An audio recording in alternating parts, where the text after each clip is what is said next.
From Righteous to Villain. Chapter 41. Joran.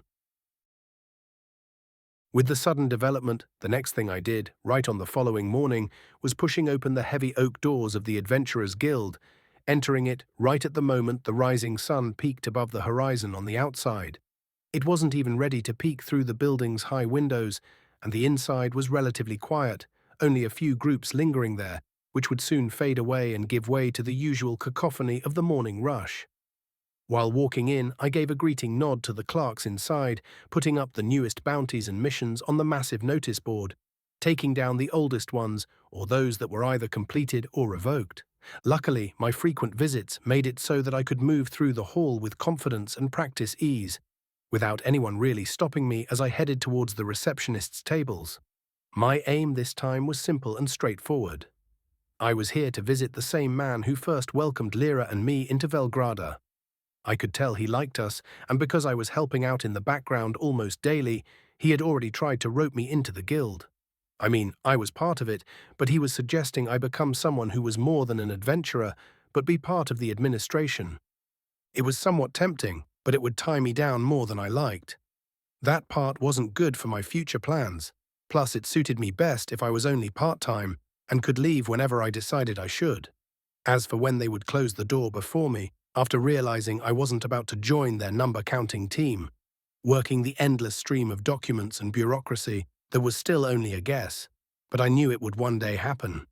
But that is the future for me to worry about. Getting up to the counters, I noticed Joran sitting there, nursing a cup of coffee as he looked up from his ledger when I approached, his ink-stained fingers pausing mid-sentence of something he was studying. It didn't take long to learn that he was once a silver-ranked adventurer, but after an injury he had to retire, and for the past 30 years he was the senior officer in the guild, running the front office. I also knew that most adventurers didn't think much about the people who were not out there, completing quests but putting them up. A big mistake. Joran was a veteran of guild politics, and had been my actual first reliable contact in Velgrada, so I made sure that our relationship had settled into something resembling an actual friendship. "Well, if it isn't our favorite jack-of-all-trades," Joran said, wiping a smudge of ink from his cheek with the back of his hand. The quill he usually used to sign orders into effect was tucked behind his ear as he grinned at me in surprise. "You looking for work, or just here to look busy? Not that I judge either way. We do need the help, as usual." Well, I shrugged as I leaned against the polished mahogany counter, the wood feeling cool beneath my palms. To not look hurried, I made a show of considering the question before answering with a long sigh. Little of both, if I'm being honest. Running a bakery, as you know, is not easy. "Aren't you doing well?" he asked, raising an eyebrow. "The idea you implemented is actually genius. I heard others already copying it. You should have trademarked it or something." "Can I do that?" I asked, actually shocked. "Well," Joran pursed his lips, thinking a little. "No. You wouldn't have been able to, not because of the laws, but because the big players wouldn't let you. Sadly, you have no actual name for yourself yet, not in this city." "Not anywhere else either," I corrected him, making both of us chuckle. "I may do well, Joran, but I have mouths to feed now. Even if they are cheap labor, they still take up money." "True. True. So, what would it be?" he asked, slurping once on his coffee. "Anything interesting that came across your desk today?" "Boy, we are the Adventurers' Guild," Joran snorted, gesturing to the towering stacks of paperwork surrounding him. "Take your pick. Sadly, most of those you wouldn't be able to take with your rank, unless you consider Lord Evermore's missing lapdog or another infestation of sewer rats. Interesting, then no. Nothing for you, Auriel." He lowered his voice conspiratorially, beckoning me to lean closer. There it was. If one thing, he loved gossiping, and I was the perfect partner who would listen without ever interrupting him. Though between you and me, that Evermore job pays suspiciously well for a missing pet. It is probably some noble's idea of a discreet assassination contract, or a planted smear campaign. Nobles, am I right? I chuckled, but my expression grew more serious as I also leaned in closer. "Actually, I was hoping you could help me with something more specialized. I need to know more about a group operating in the city, the Crimson Ledger. Do we have any documents on them? The change in Joran's expression was immediate. The clerk's shoulders tensed, and his fingers stilled on the ledger page, which he was fingering while we talked. Oh, that may not be. Good. That was my first thought as I watched the man's eyes dart to the corners of the room, checking for listening ears before responding in a voice barely above a whisper. Hells, Auriel, you don't ask for small favors, do you? He asked while he rubbed his temples, leaving another smudge of ink on his dry skin. Did they approach you? Want to buy you out? Tisk. Bastards. Look, they're not exactly guild business, but they've got their fingers in half the pies in this city. Are you looking to get yourself killed? Just sell and move on. Sell the thing I worked on? I kept my tone light, but his gaze remained steady, easily playing into his guess. First, I'm just trying to understand who's moving what in the city. Knowledge is protection, as they say. Not in this case. Joran exhaled sharply through his nose, then motioned me to follow him to the back rooms, where he poured me my own cup of coffee. When he spoke, his words were measured and quiet, always looking at the doors, watching the knobs, wanting to know if they were getting turned and someone would enter into an earshot of what he was saying. The ledger operates like the bullies of this city. They have their own merchant syndicate, made up of those businesses they forced into selling. On paper, they are independent, working on their own. But everyone knows they are their shell companies. Don't let the respectable front fool you. They control supply routes from here to the southern ports, set market prices through intimidation, and make problems disappear when it suits them. His fingers tapped a nervous rhythm on the edge of her half-empty cup, while I kept calmly slurping my own drink. Officially, they're just a coalition of successful merchants. Unofficially, they're running half of the economy of this city, legal and illegal. And the city lord lets them do it. Has to, Joran said, smacking his lips. The previous lord let them grow unchecked, and by the time his successor wanted to make a move, they had grown big like a runaway infection. So, they are in a stalemate? Yes, sort of. He mused, thinking about it. Look, as the guild, we are independent. We operate outside of local politics. But yes, there is friction between the ledger and the city lord's forces. It has yet to reach a level to break into a war for the control of the city, but give it a decade, and they very well may be. I see. I muttered as I absorbed this, filing each piece of information away in my mind. You mentioned we are independent, but can that be actually done? What about their connections to the guild? Do they hire adventurers? They must have. Of course they did. I found direct and indirect clues to that, which is why the name was familiar from the start, but asking about it was the safest route. Occasionally, Joran nodded, lowering his voice further as a group of clerks passed nearby, walking past the room we were in. Mostly for outside work, stuff that isn't in the city's jurisdiction. It usually is about guarding special shipments, convincing reluctant merchants to see a reason to back off, that sort of thing. He explained, and yes, that made perfect sense. I was more interested in whether they had an influence on the leadership or not. But they don't rely on us much inside the city. They prefer their own people, the ones who owe them everything. So they are known to solicit adventurers and hire them privately. We cannot really do anything about that, except revoking the membership of those who fall way too deep into their honey trap. I see. I mumbled as my mind raced with possibilities. Anyone in the guild ever crosses them? I mean, what if some say no to them or go against them? Until you are not a gold-ranked one, I advise against that thought, kid. Joran's expression darkened at once, probably thinking about what I was going to do, a few live when they do. Sure, most either left the city or learned to keep their heads down as the ledger can't reach too far outside of Velgrada. He glanced around again before continuing. For example, so you get it. There was one silver-ranked guy, Alric, who was a decent swordsman. I liked him. He had a spine and actual morals, the sort you could rely on.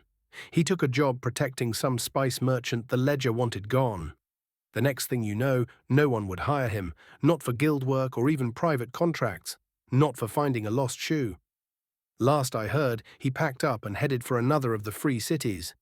You see, they can do better than kill you. They can make you into nothing. Yeah, that sounds familiar. I nodded thoughtfully, my fingers tracing the lip of my mug, raising to my lips once again. There is strength, and there is strength, Auriel, he said, looking into my eyes. We are the Adventurers Guild. We could squash the ledger, but nobody would be able to stop us. But for that to happen, they would have to harm the guild's bottom line, which they won't. They are a local power. We are international. But nobody cares if some poor schmuck gets fucked. I chuckled, nodding at him. I understand what you mean.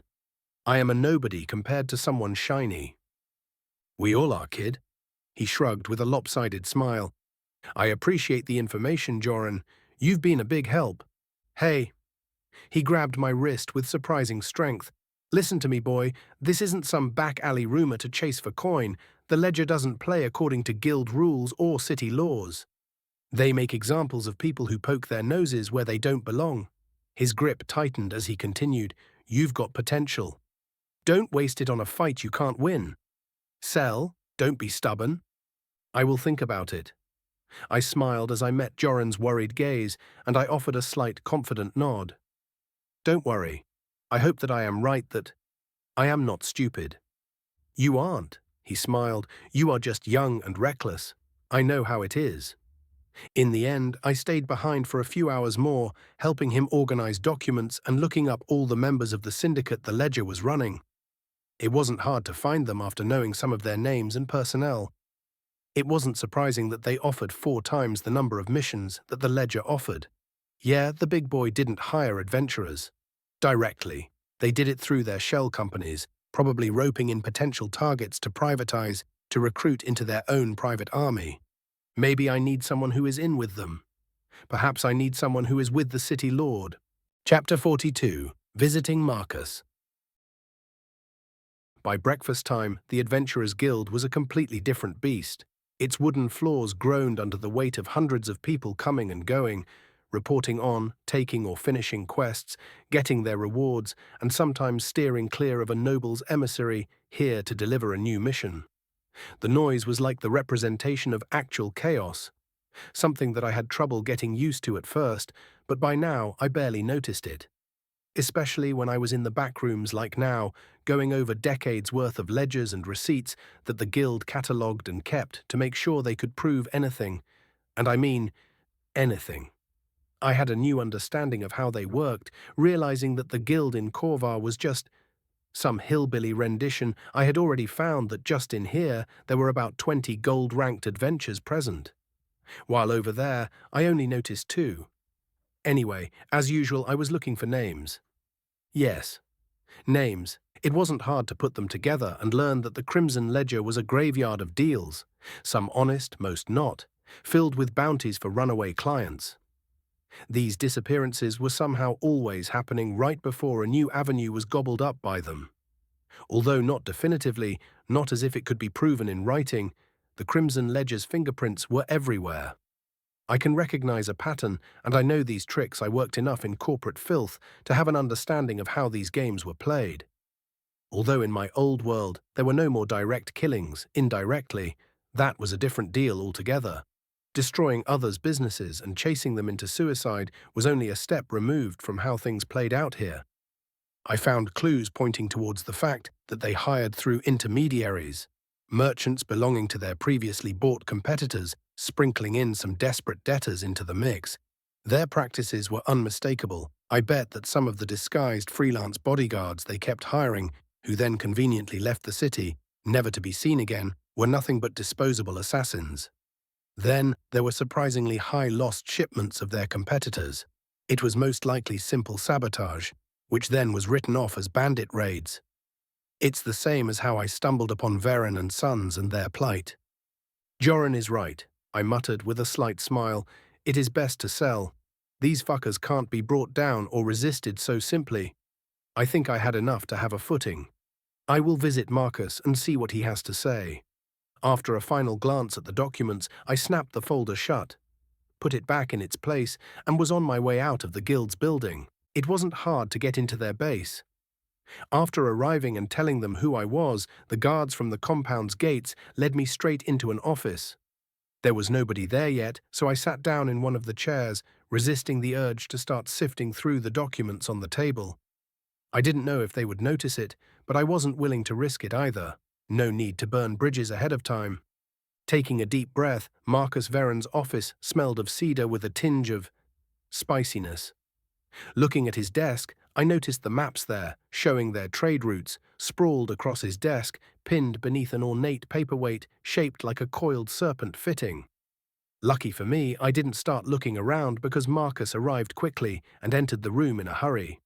He was alone, and I didn't flinch when he pulled the door open, showing that I was as calm as still water. I didn't know if he was still testing me, or he was genuinely in this of a hurry. Maybe both. "Ah, mister," he started, closing the door and walking over to his desk. For a moment I had to recall if we had ever met like this, or if he was waiting for me to give him a new name. It was best if I handled it nonchalantly. "It's still just Auriel," I chuckled. "Of course." He smiled, but his smile was anything but genuine. It was so fake that I almost rolled my eyes at him. "You have news?" he asked, his voice expectant. Too much so. At first I didn't say a word, letting the silence stretch before unfolding the notes I brought with me. These were compiled by Shade. "I am here to bring you the basics, Mr. Veron." I began, giving him the parchments containing all that I connected within my morning search in the guild.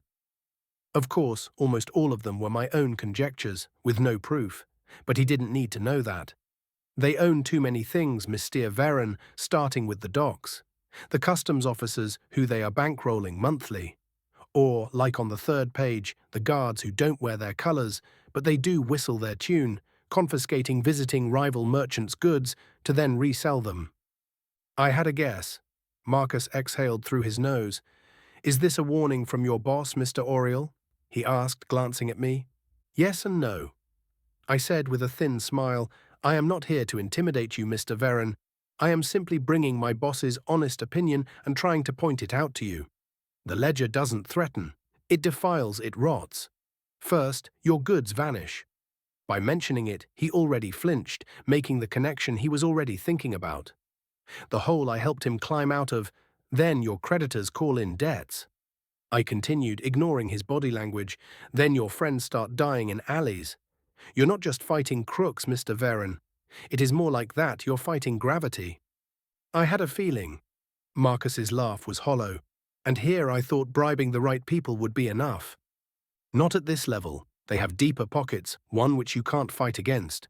Bribes won't save you when the ledger owns the hands you're filling." I shrugged as I tilted my head. "Money is not enough. You need leverage. Not just gold, fear." "Your boss?" Marcus's gaze sharpened. "Shade. Can he provide that?" At first I didn't answer. I didn't want to say no, but I also couldn't say yes because that would be foolish. That lie would be easily discovered, and the jig would be up. "I understand that it wouldn't be cheap," Marcus continued, but I raised a hand, interrupting him. "No, Mr. Veron, it wouldn't be. You must understand some things. First, the Crimson Ledger is one of the biggest players in this city." He couldn't help but grimace, knowing that I was subtly telling him that they could easily pay me or pay Shade much more just to keep silent to fuck off. Good thing I was a nobody yet, so they didn't even know I was working. "Second," I continued, "my employer is unwilling to meddle in the affairs of the Ledger and the City Lord." "What?" He stiffened, blinking his eyes, watching me, but I said no more. "Mr. Veron," I began after the silence between us was getting a bit unbearable. "You need to insert a coin to continue." I chuckled, holding my hand out, making a joke that he didn't understand, but comprehended enough to throw a small pouch into my palm. I didn't open it. I simply weighed it, acting as if I was indeed a professional, hanging it on my belt. Honestly, I shrugged. "You are hopeless against the Ledger. If they want you, they will get you. They will buy you out or bury you, literally and figuratively. The bandits who robbed you, they were also disposed of. Half of those who are part of the local syndicate, which the Ledger is running, those are no longer amongst the living either. Coincidence? I think not." "You mentioned the City Lord," he muttered, licking his lips. "I did. It is clear as day, Mr. Veron, that the Ledger is aiming to be the next Lord of Velgrada. Do you think the current authority would want to hand it all down that easily, without a fight? Of course not. I see. Their battle is already happening, but not with swords and bows, mostly with words, decrees, trade deals and coins. A lot of coin. If you don't sell to the ledger, so be it. You still need a backer to make them think twice about killing you. The city lord can still buy me out. Sure. I opened my arms, keeping my smile, but less likely. Look, Mr. Veren, there are two options. You either sell to the ledger and bow out while you can, or you will band behind the city lord. There is no independence, sadly, I whispered, honestly saddened by the fact, not until you are big enough. Like the ledger. Bigger, I snorted. Look at them. They are still struggling against the biggest fish, the city lord. True. True. He sighed, pinching the ridge of his nose. But I don't really have anything to offer to someone like them. I can't just go and ask the rulers of Velgrada to help me out. They would laugh and throw me out. You can make a trade with them. With what? Marcus snorted. The most valuable items we have are potions. Both of us know very well that potions are something they would have in abundance. Of course. But I concocted a plan while coming here. It was a long shot, but seeing how important these damned elven toys were, it was worth a shot. You could offer information, I said, intentionally making my voice sound a bit mysterious. What kind of information? He asked, narrowing his eyes, expectantly waiting for me to continue. It is hard to define its price. I bit my lips, looking around. I even stood up and checked the doors, making Marcus straighten in his chair.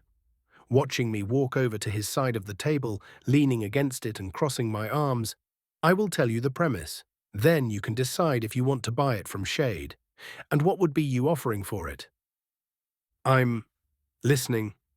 What would the city lord think if he gets some clues about an elven artifact? The reaction was immediate. He almost fell out of his chair, squeezing so strongly he broke off its right armrest. Are you joking? He gasped and gulped, but there was no saliva in his mouth.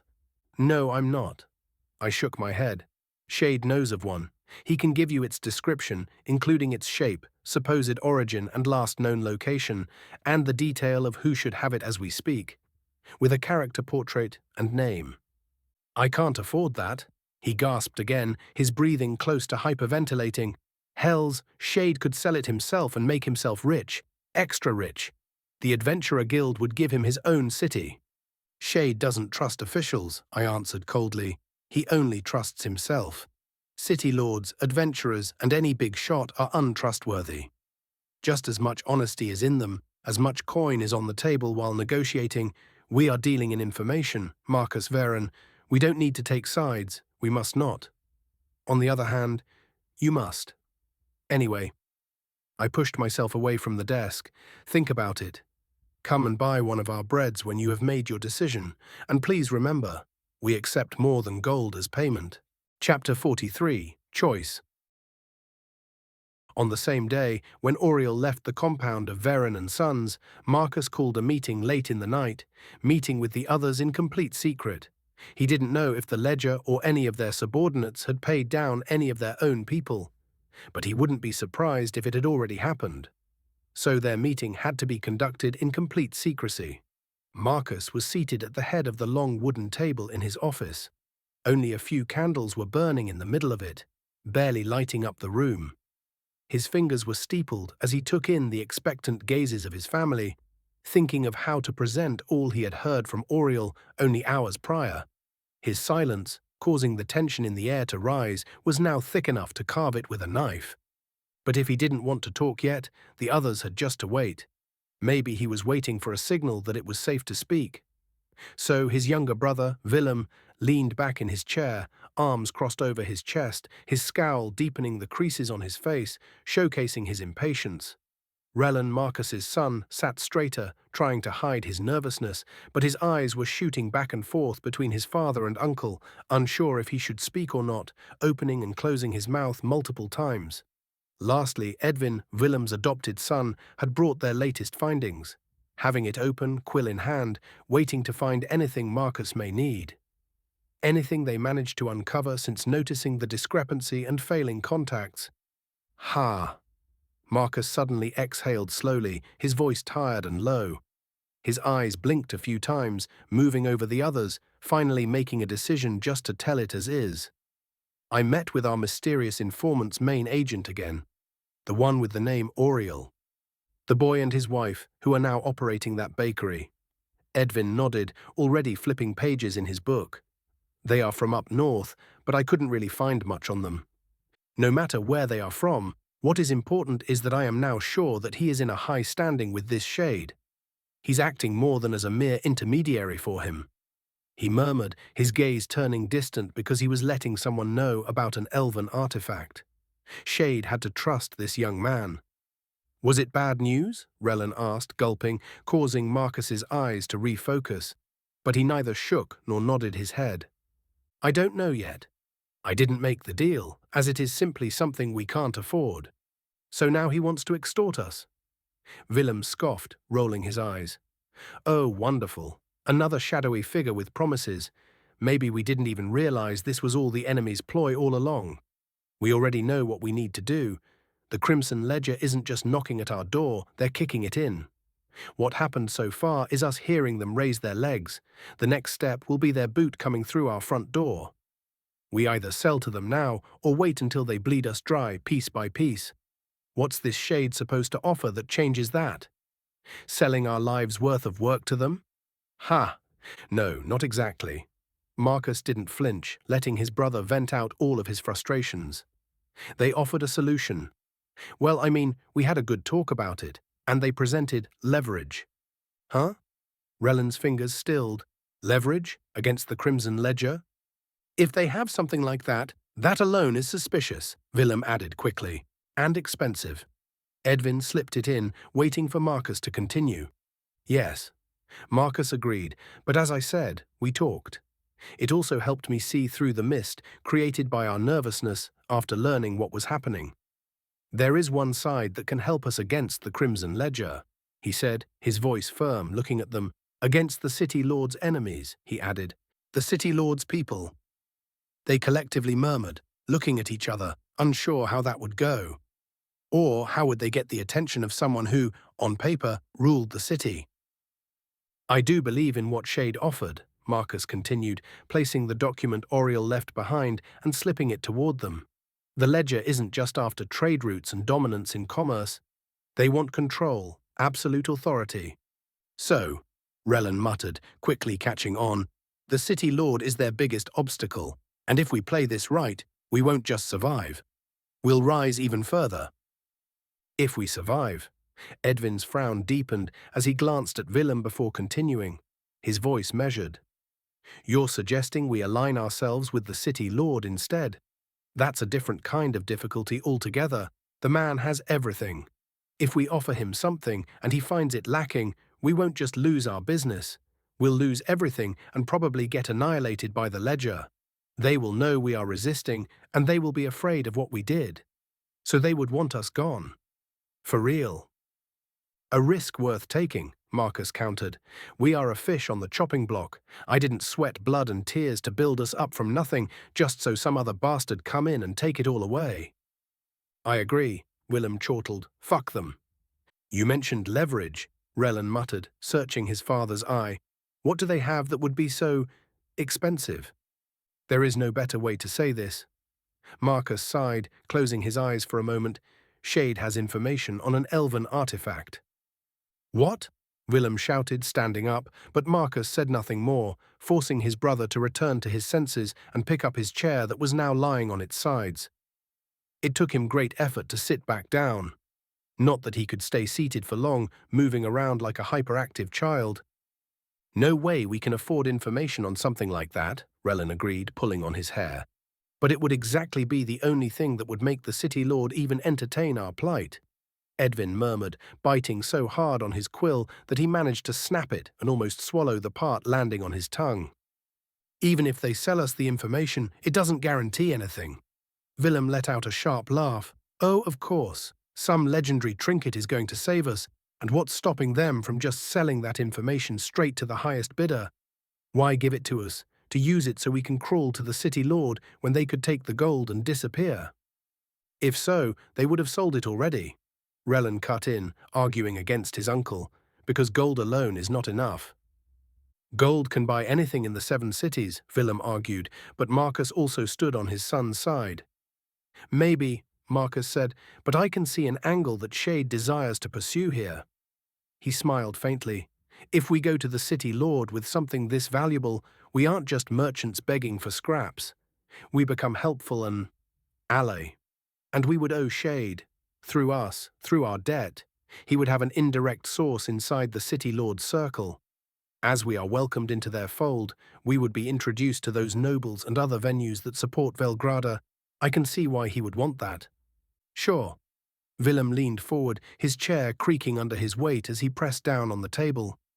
And what happens when the city lord decides we know too much? When he decides we're a liability instead of an asset? Or when he decides we told him what he wanted and he doesn't want us anymore?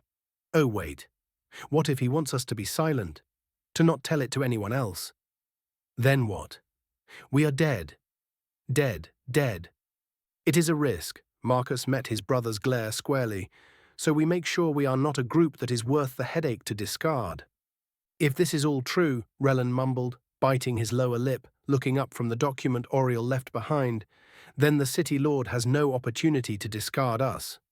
He has his allies, and if he suddenly discards one, the rest will start doubting. The ledger could use that. That's one. Edvin tapped the remains of his quill against the table's surface. What if we tell the city lord, fair and square? What? Willem asked, looking at his adopted son, waiting for him to finish his thoughts. We could, Edvin gulped. We could tell him that our information is our only guarantee, that we prepared a failsafe. What if we die or disappear? It goes public. That's fair and square. Willem chuckled while the others looked at Edvin with mouths hanging wide open. That's simple blackmail. At least it is honest about the fact that we are afraid of being backstabbed. And the city lord doesn't need to know it isn't true. Or we also could reveal that we got this information from somewhere else. We could present it in a way that tells the city lord that this information could end up in the ledger's hands if he doesn't do anything. This is a gamble. Marcus sighed again, sounding even more tired than before. I say, we gamble it with the city lord than with the ledger. And what does Shade want in return? Willem asked, no longer arguing.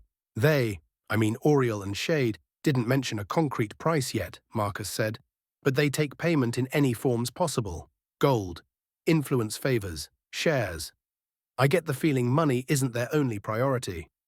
So, Willem grunted, our only option is selling ourselves to the devil. People who trade in secrets are rarely saints, and that's what worries me. We'd be trading one noose for another. We have no choice, do we? Relen's jaw tightened. So, what's your alternative, uncle? Roll over and let the ledger take everything? You've also heard what they do to those who resist. They don't just ruin businesses, they ruin lives, generations of them. I know that. Willem's fist slammed onto the table again, making the candelabra rattle in the middle. I'm not saying we surrender. I'm saying we think before we leap into bed with another viper. I am like any man, enjoying the tongue of a woman, but not if it's forked. Enough, enough. Marcus held up a hand, silencing them both. We don't have the luxury of time. Sadly, the ledger is already moving against us. If we wait, we lose. This is our only play. If, Edvin exhaled slowly, assuming the artifact even exists, assuming Shade isn't playing us, assuming the city lord honors his word. That's a lot of assumptions, Marcus. And doing nothing is a death sentence, Relen moaned the same way, holding his head. Fucking hell. Willem rubbed his face, his voice dropping to a growl. So that's it. Gamble everything on some artifact we haven't even seen. On the word of a ghost. On the promise of who knows who. On the mercy of a city's owner. Fuck. Yes, the dice are already rolling, and we must make our bet. Now. Marcus didn't blink while speaking. It's better than waiting for the ledger to cut our throats, with Shade's offer and the city lord's side. We can have a chance. Yes, we won't win a war against them, but we can make ourselves indispensable to someone of equal strength. When he finished, a heavy silence settled over the room. What could they say? It was already decided. Sure. Finally, Willem exhaled sharply, shaking his head. Fine, but if this shade tries to play us, I'll make sure they regret it. We can't go out in a whimper. We won't. Marcus allowed himself a small, grim smile. Then we're agreed.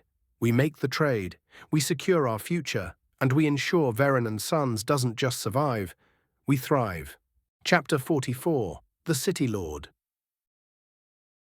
Even at this early hour, the streets of Velgrada were already alive and buzzing. It was looking to be a pleasant and warm day, one that further increased the number of people bustling on the streets and the amount of filled market stalls. It was the perfect cover, too, letting Marcus blend into the flowing crowd and head toward his destination. If someone was there, watching and trailing him, they couldn't actually tell that he walked with purpose, his face masking his honest thoughts. He knew he might be trailed, and he could do nothing about it. So he has been on the prowl for an hour by now. He stopped at some of their own shops, taking inventory, examining his employees, and acting as a concerned owner with seemingly how all of the previous avenues were closing before him. But that was just the front. The decision had been made, and this was the moment to act on it. There was no turning back now, so when the usual breakfast time finally arrived, hearing the city's clock tower sound the 8 o'clock bells, he was already close to the bakery, the one he gifted to Shade. He timed it well, and it was the perfect cover for entering it while buying something to eat. Not even his possible watchers could fault the logic behind it. The bakery's front was mostly unassuming, wedged between two taller buildings, both of which were homes for predominantly working-class citizens. Its sign was gently swinging in the breeze, hearth and crust etched onto its surface. It was clearly newly painted and put up with great care. It was also then the scent of fresh bread hit him, drawing out a loud grumble from his stomach, reminding him that he was actually somewhat hungry. In the previous night's discussion, and with the stressful recognition of their plight, he had to acknowledge he skipped more meals than he was proud of. Well, he chuckled, reaching for his coin purse, going by the smell alone, this will be good. When Marcus entered the shop, I was already inside, leaning against the counter with my arms crossed. The actual morning rush was over an hour ago, and at this moment all the kids were out, doing their last round of deliveries and their usual information collection. A few loaves of bread and pastries sat beneath a cloth close by, remnants of the early morning batch, one that I was also munching on just a minute ago. The rest of the shop was empty, and Lyra was in the middle of prepping the dough for the next rush around lunchtime, only glancing at the newcomer once. "You're late," I said, offering a welcoming smile as I stood a bit straighter and unfurled my arms. "There is a lot of work to do," he answered while he shut the door behind him, the bell above it jingling softly. "And I had to be sure I wasn't too obvious if I am being followed." He shrugged off his coat, revealing the dagger at his belt, clearly expecting trouble, but by the looks of it, he never had to use it. "You know why I'm here," he whispered as he got closer to the counter. "I'll take the deal." "I see." I nodded, and my smile widened just a fraction. "Good. Let's sit down." I pointed towards one of the small tables in the corner, and when he pulled out the chair, I put a sweet strawberry jam-filled donut before him. "Then let's be clear about our arrangement." I continued sitting opposite of him, out of view, as if someone was looking in from the outside, until they pressed their face up to the windows. They wouldn't see me from where I was sitting. Shade provides the information. You get what you need to make the City Lord listen. In return, Veren and Sons owes us. I understand. I just have one question. Marcus took a bite, visibly surprised by the taste and enjoying it, but then his expression hardened once again. How much? I tilted my head, studying him like someone who was still unsure of an answer. Truth is, I was. That depends. Payment isn't just about coins, you see. I said, deciding to keep being indirect and somewhat vague. Shade values influence, leverage, a voice in the right places. And you're about to put yourself in a very interesting position that has long-term potential. Yeah. Both of us understood it.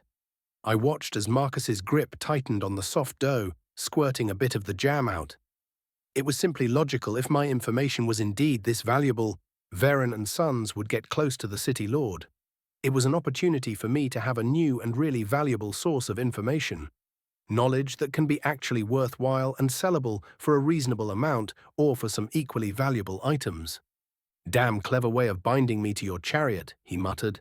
"It is what it is." I smiled and didn't deny it. Clever? No. Logical? Yes. But also beneficial. For both of us. We don't deal in bad investments.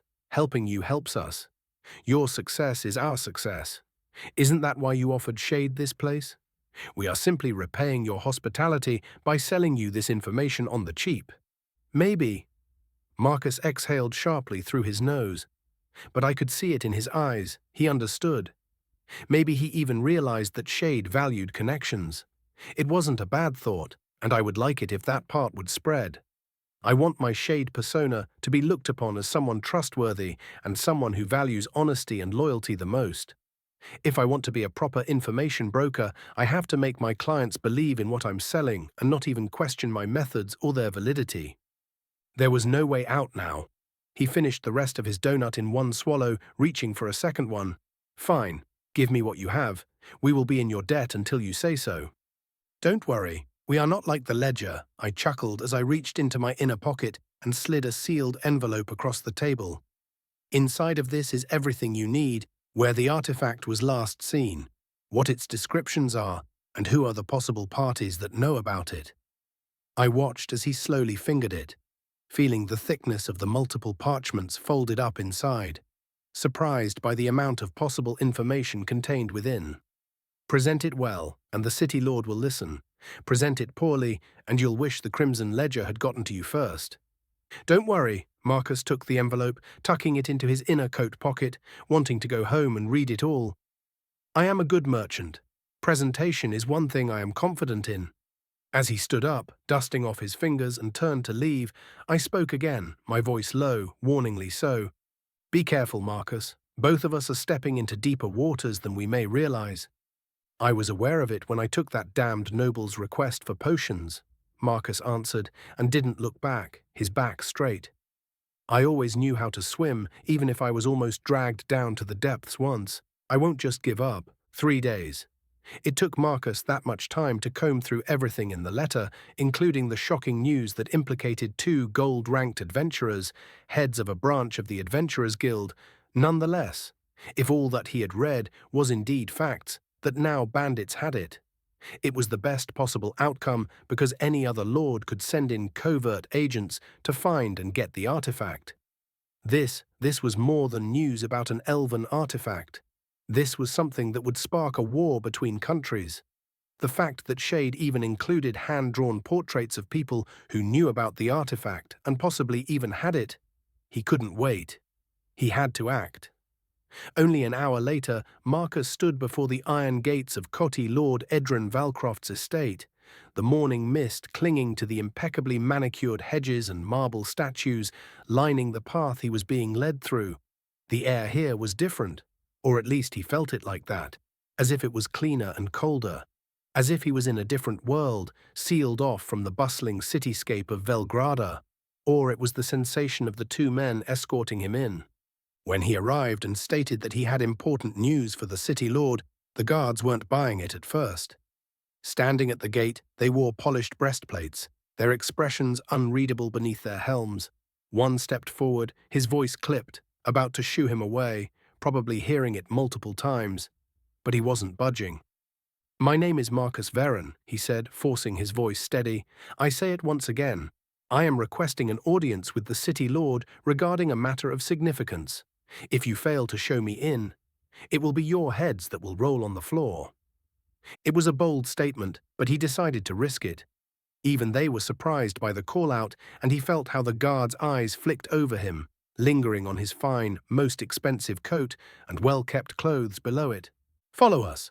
Do not think about deviating from our route, or we will cut you down there and then." Marcus didn't have to wait long after being escorted into the City Lord's home. The corridors of the estate were a far cry from the cramped alleys of the merchant districts and the few lower-ranking nobles he butted up to until he got his breakthrough. This place was grandiose. High ceilings, tapestries depicting Velgrada's rise to power and becoming one of the 7 cities, and giant windows that let in sunlight, basking everything in a golden glow. When he was finally ushered into the main greeting chamber, Lord Valcroft, who he only saw in public speeches, sat behind a massive oak desk, his fingers steepled over a half-written letter. He didn't look up immediately, letting the silence stretch until it frayed at Marcus's nerves, standing between the two guards who waited just the same, unmoving. Silent. It allowed him to examine the Lord of Velgrada for the first time, actually watching and not just listening to a faraway figure. Marcus's first impression was that Edron Valcroft was a man who commanded without speaking. His dark hair was streaked with some silver at its sides, and his face was lined with a few deeper lines as he was about to enter his 50s, as far as he knew. When his sharp blue eyes finally lifted, Marcus felt like a tiny little bunny pinned beneath a fox's paw. "I did not expect visitors." He spoke calmly but without anger or surprise. When the guard said nothing, Marcus decided to risk it. "Esteemed City Lord," he bowed respectfully, "my name is Mark Veron." "Marcus Veron," Valcroft repeated, his voice smooth, and to his surprise it sounded as if he finally put a face to a name. "Your name came across my desk once the last target of the Crimson Ledger," he said, making Marcus's body stiffen, "but that alone does not earn an audience with me."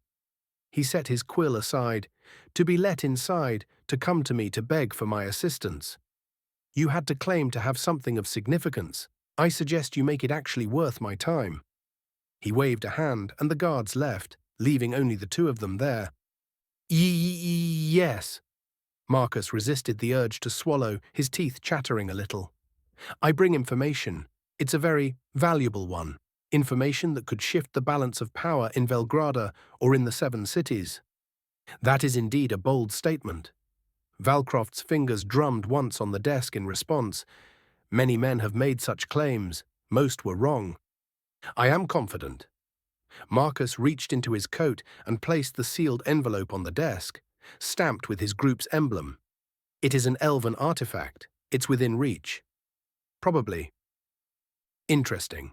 Valcroft's expression didn't change as he opened the envelope and pulled out the papers to read. He was clearly skeptical. For the next long minutes, the only sound was the faint crackle of parchment. Then slowly he set the papers down, his eyes finally showing actual surprise and excitement. "And how did you come by this?" Marcus started, licking his lips as he chose his words carefully, like a man picking through broken glass. "Through trusted sources." Valcroft leaned back in his chair, examining his expression and how sweat ran down from his forehead. He was looking for clues, telling signs, and Marcus knew it. "The kind that doesn't deal in charity, I assume." "No," Marcus admitted, "but the city lord is a man of honor, and I suspect he knows the value of a favor repaid." "I like the honesty of your words." For the first time, Valcroft smiled, just a flicker, there and gone. "Clever. You come here not just with knowledge, but with an understanding of how this game is played. I can see why the ledger targets you. My guess is this comes from the same man who saved you." No need to explain." He waved his following words away. "I knew about the thievery. It is the usual method of the ledger. I just can't prove it. Anyway, whoever gave you this, you are lucky to be picked by them. Not that I am against it. This city's brokers were all bought and paid for by the ledger. I was in dire need of a new source." He scowled, blinking, his eyes burning in hatred. "That is why I am here." Marcus held his ground despite his intense glare. "I come here as a man who knows that Velgrada thrives when the right people remain in power." Valcroft studied him for a long, silent moment. Then, with a gesture, he tapped at the bundle. "I will have to verify this on my own. If it proves true, you will have earned my attention. And perhaps more." He stood, and Marcus felt the weight of the man's presence like a physical boulder. "But understand this, Marcus Veron. When you seek an alliance with me, you do not do so lightly. My favor is not freely given, nor is it easily discarded. If you are right, you will be under my protection. Don't ever go against me. I don't hate ambitious people, but I hate traitors." "I understand, City Lord." Marcus met his gaze with all of the effort he could muster. "I do." "Good." Valcroft nodded once. "Then let us see if you are worth the favor you seek." Chapter 45, Two Rulers. The Crimson Ledger's headquarters was a sight to behold within the city. It was built amongst the sprawling complex of warehouses and docks, its true nature embracing utility and its focus on being the heart of Belgrade, at least from the outside. Inside, its opulence rivaled that of the city lord's manor, with everything covered in inexpensive wood, marble or gold. Guards in their merchant livery patrolled the perimeter, their polearms shining, made by the best blacksmiths in the city, as they were all owned by the Ledger by now. Of course, they operated them not directly, but via the merchant syndicate, keeping up the facade that they were independent. At the heart of the complex, behind a door marked Prime Conference Hall, Garrick Holvar sat at the head of a long blackwood table, his fingers drumming in a slow, purposeful rhythm. From above him, candlelight flickered across the faces of his inner circle, coming from hundreds of candles hanging from the massive chandelier.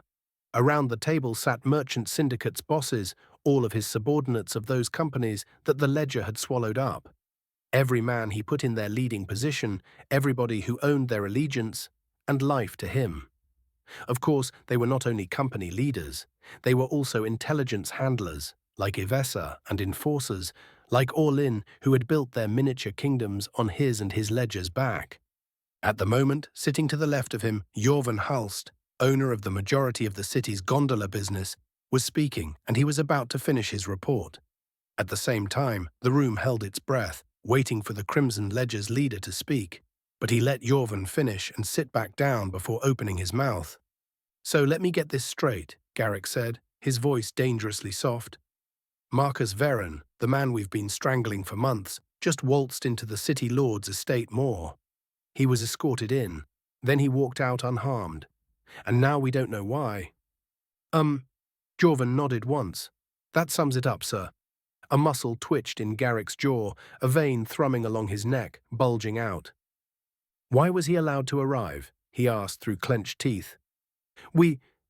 Many of them looked at each other, not knowing how to answer that question. They couldn't just kill him on the streets, like that. They didn't even know where he was going. "Sir," Maris Veld, her silver-streaked black hair pulled tight into a mercenary's knot, leaned forward, her gauntleted fingers curling around the edge of the table. She was leading multiple companies of the Ledger, responsible for organizing the adventurers they poached, doing their fighting in and outside of the city. Could it be a plea for protection? Veron's been bleeding slowly as we made sure their income dried up. If he threw himself at Valcroft's feet, we would know, Ivessa interrupted. Our eyes inside the estate haven't whispered a word of it. Then what the hell was it? Snapped Rickard Voss, a barrel-chested spice merchant whose fortune was built on smuggling in actual drugs amongst his spice runs. With his brash voice, he was looking to show Garrick that he was just as incensed as he was. We were this close to breaking Veron and Sons, and now he's got Valcroft's ear. Why are we even bribing the people inside? Ivessa had no answers that could be backed by proof, so she just steepled her fingers, her mind racing. The Crimson Ledger had played this game perfectly, sabotaging Veron's caravans, buying off his suppliers, turning his allies into liabilities, spreading rumors, and pulling favors to exclude them from every deal. But if the city lord had taken an interest, "Whatever happened in that damned estate," Garrick said, "we need to know. If Valcroft is even considering shielding Veron, we act before it's too late, or maybe it already is." "Well," Jorven grimaced, "our problem is time. The city lord's guards are thorough. It'll take days to pry anything loose from their contacts, and by then Veron could be untouchable," Ivessa finished as she smirked. "So we don't wait for spies. We lean on Veron until he cracks." Murmurs of agreement rippled through the room, but Garrick's gut twisted. If Veron had Valcroft's favor, brute force could backfire spectacularly. Maybe the city lord was waiting for something like this. If they do that, he could use it as something he would pin to his flag, waving it around. He would use it to move against his Ledger, he knew, because it was something he would also do. "No," Garrick groaned, "don't touch them. That boat has sailed." He tapped again on the table. "Instead," he muttered, closing his eyes and recalling the reports. "Sir?" Rickard asked after a minute of silence, brave enough to interrupt Garrick's thinking. "That bakery," Garrick continued after opening his eyes. "Investigate it. It looked to be a simple bakery." Ivessa muttered, shifting through her papers. It was sold by Varen and Son because we squeezed them dry. They began selling some of their unused properties to keep themselves afloat. The owners are clean after a preliminary check. They are not. Garrick snorted, making Ivessa shrink back in her chair for a moment. I told you to look for urchins. Are you all blind? The bakery. He snorted. They are using them. Because they are cheap. Ivessa muttered. Every one of us hires people like them because we don't even need to pay them if we don't want to. They are involved, maybe even the ones who foiled our initial efforts. Garrick continued, slamming a hand on the table. Capture their couriers, kids will babble. If not, torture them. Get everything out of their worthless mouths before disposing of them in the river. Accidents happen, sometimes they fall in, and they just can't swim. Understood, others answered, not even a hesitation in their voices. Sir. A new voice cut through the noise, cold, precise, and utterly devoid of hesitation, still noting down the order to capture the urchins. We should assume the worst. Hearing him speak, all eyes turned to Cedric Malvern, one of the once gold-ranked adventurers, now in service of the Ledger. He was dressed in a black robe, and he was the Ledger's senior strategist. When he was still an adventurer, he was thought to be one of the more ruthless ones, many times skirting the rules and laws of the kingdoms he visited, doing his jobs in a way that usually left bodies behind cold and unmoving ones. But Garrick hired him precisely because of that. He was efficient. He asked no questions. And where the others flaunted their wealth, Cedric wore his power in silence. He was the perfect man to use when he wanted someone gone, as he could hide in plain sight. Finally, finishing scribbling down his thoughts, Cedric's head moved upwards, his pale eyes locking onto Garrick's. Elaborate, the Ledger's leader spoke calmly. We were at the threshold for years now. Cedric started, and he didn't even blink his eyes while maintaining eye contact. For those years, we've operated under the assumption that the City Lord would keep tolerating our expansion, so long as we were discreet enough. But what if Varen didn't go to him for protection? What if he offered Valcroft leverage? The temperature in the room dropped. Leverage? Did someone make a mistake? Did something get leaked? It shouldn't be the case. Yes, it was obvious that they were slowly growing to a level where they rivaled the City Lord's power. But without proof, there was no way to make a move. Every war needed a cause, even if it was a fabricated one. Did the City Lord just get his cause to start it? If that's true, Cedric continued, then this is no longer a trade war. It's a coup. The exact thing we were aiming for. It came earlier than we expected. But there was a beat of silence, but then chaos erupted. You're jumping at shadows, Rickard barked at Cedric, suddenly feeling nervous. Yes, the coup. He knew, but it always felt to be still so far away. No, it shouldn't be happening yet. The City Lord is still strong, still dangerous. Yes, they were not ready yet. Are we? Cedric countered. Valcroft has never been a passive ruler, only looked like one. If Varen handed him proof of our dealings, be it smuggling, bribes, the assassinations, then we are no longer merchants, we are insurgents. Impossible, Ivessa exclaimed. I would know about something like that, especially if it leaked. No, there is no way for Marcus Varen or anybody from that puny company to get a hold of anything incriminating towards us. There are no such things as foolproof plans, Cedric explained calmly, never raising his voice or becoming emotional. Sir, he looked at Garrick again, even if we are still in the safe, we must act and handle it as if we aren't. Then, we won't be surprised, and we won't find ourselves with our pants down. Just listening to him, Garrick's pulse pounded in his temples, mostly because he was right, and he could see that. So, with another long pause, he raised a hand, and the room stilled once again. We need clarity before we act, he spoke firmly. Jorvan, double surveillance on Varen. If he sneezes so much, I want to know. Maris, prepare our forces, but hold there will be no strikes against our targets yet. We can't run into the City Lord's trap. Understood. Maris's fingers flexed around the hilt of her dagger. And if we confirm Valcroft's backing him? I will get that information from some worthless kids easily, Cedric added. We will wait for Cedric to gather the clues. Garrick smiled, a slow, hideous grin appearing on his face. Then, no matter what, we remind the city lord and Velgrada itself why the Crimson Ledger is the one who should be deciding the future of this city. At the same time as the Ledger was having a meeting inside Lord Valcroft's study, the man was sitting behind his massive table, looking at the city that looked orderly, peaceful even, a lie that made him smile. Still, it was his city, and he wasn't going to give it away to anybody. Raising his hand, he sipped his tea, still hot, still bitter. It's just the way he liked it. Before him, Marcus Veron's sealed letter lay open on the desk, its wax broken. He read it twice, not because he doubted Marcus's claims, but because he found himself thinking ahead to what it would mean if they were true. An elven artifact. Not just some trinket or bauble from a half-collapsed temple, from an ancient ruin, but something older, something tied to the elves in the hands of bandits.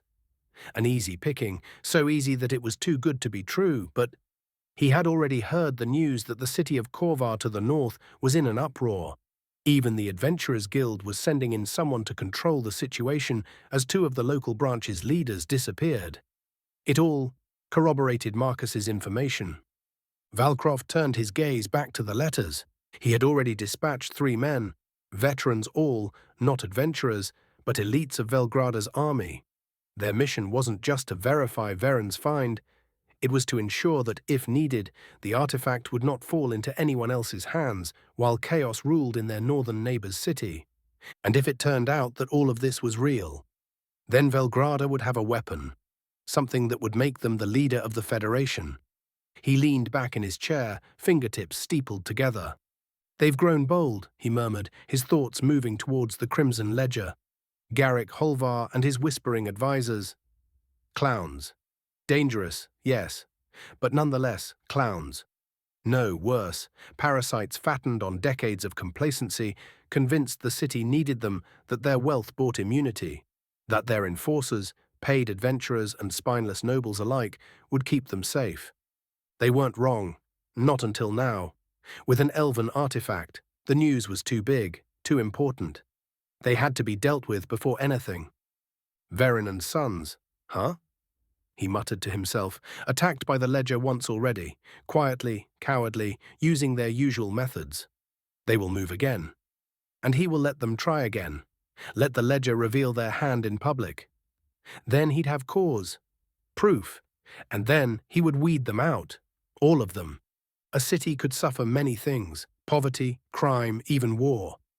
But it could not suffer 2 rulers. Chapter 46, Casualty. The rain had not stopped for days.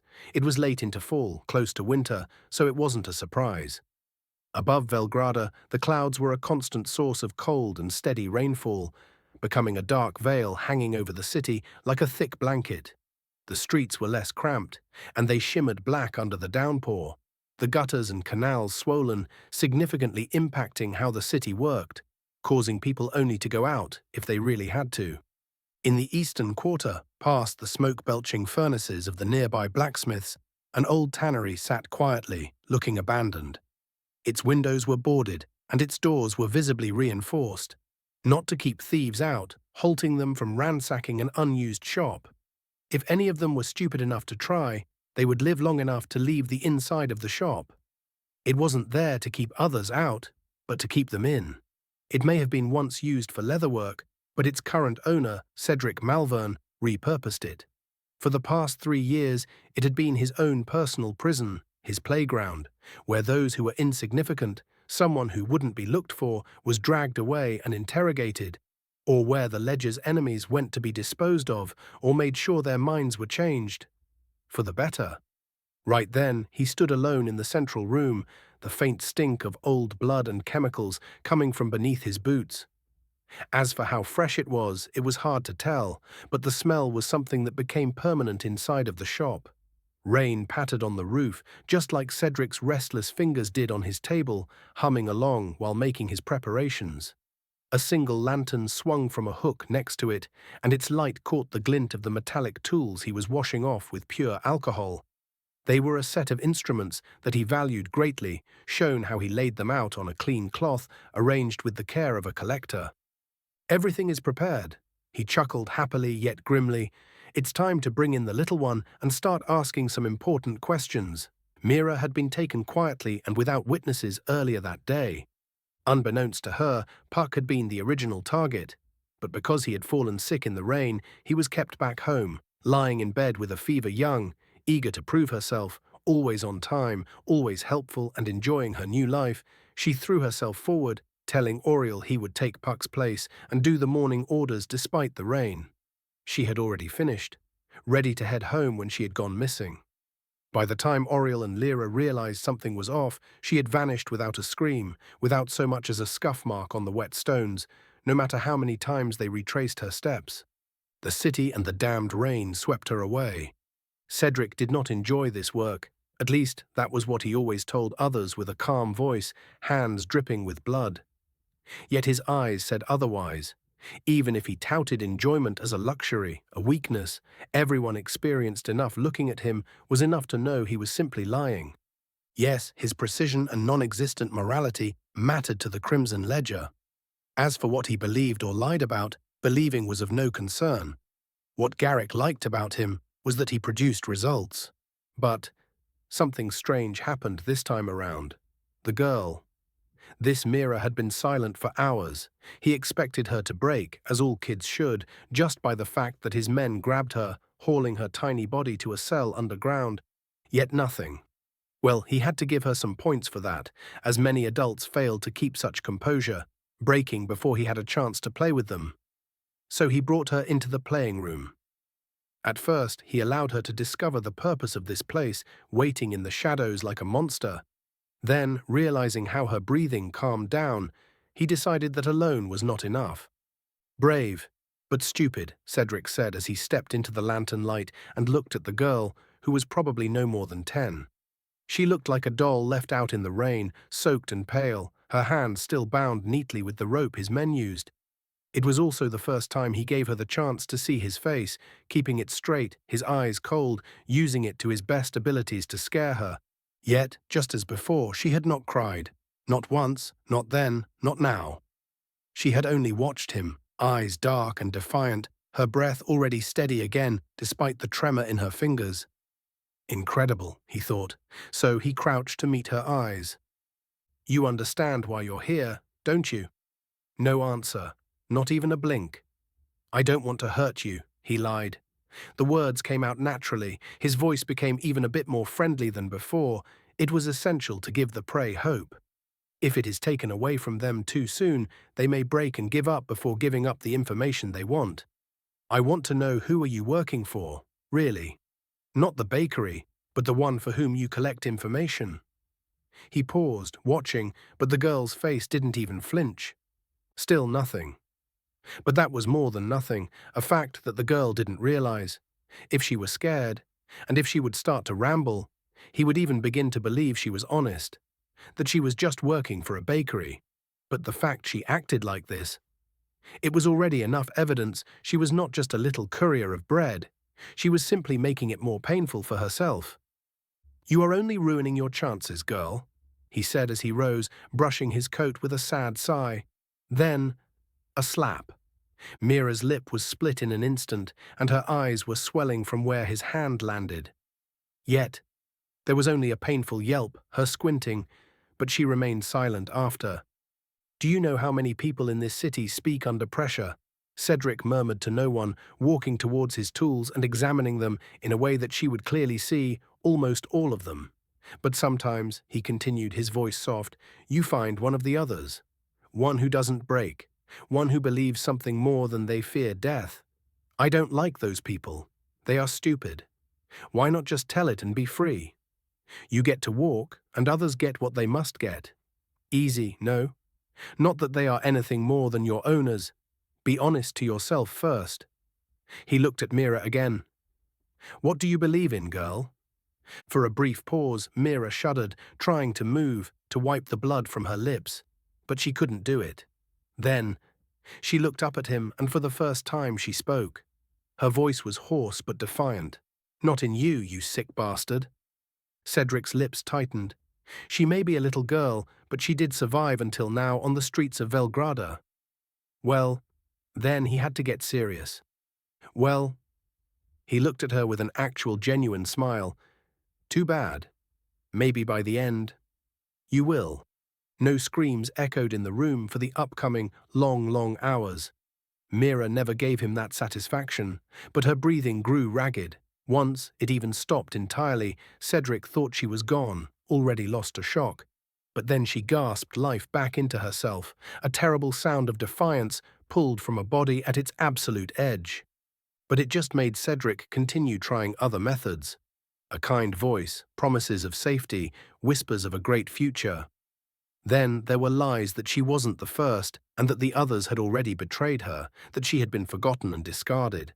But she knew better, mostly because Auriel had taught them not just to listen and deliver, but to trust one another, to watch each other's backs, to protect names, faces, routes and codes because it would defend their new life. She was doing it for herself and for the others. Living alone on the streets was not a life she wanted to go back to. And she didn't want the others to fall back down either. She wouldn't. When Cedric left the tannery, the rain eased to a drizzle, but it didn't stop. Dawn was crawling up behind the city walls, only slightly easing on the darkness, but being unable to break through the clouds. His coat dripped as he stepped into the carriage, waiting for him outside. Climbing on, the driver said nothing, and neither did he. Inside, he sat in silence for a long moment before finally removing his discolored gloves. His hands were clean as he examined it, a half-smile hanging on his face that very quickly disappeared. This one was not as enjoyable as the previous occasions. He had no answers, something that only happened once before. And that was a long time ago when he was barely starting, only being a bronze-ranked adventurer. So? Asked a voice beside him, finally acknowledging that he wasn't sitting there alone. She gave us nothing, Cedric said slowly, looking at Garrick, who was sitting there waiting for his full explanation. It's worse than we thought, he exhaled. They're disciplined, trained, and organized. It was a genius move to indoctrinate them. Kids are easily malleable, and this one was surprisingly loyal. I am amazed. They're children, Garrick snorted. How hard could it be to break them? I don't know, Cedric shrugged, but she did give away something with her stubbornness. You were right, that bakery is just a front. The problem is that we have nothing to prove it. We can't move openly, or the city lord will strike at us if we do. The girl, Garrick asked, will there be consequences?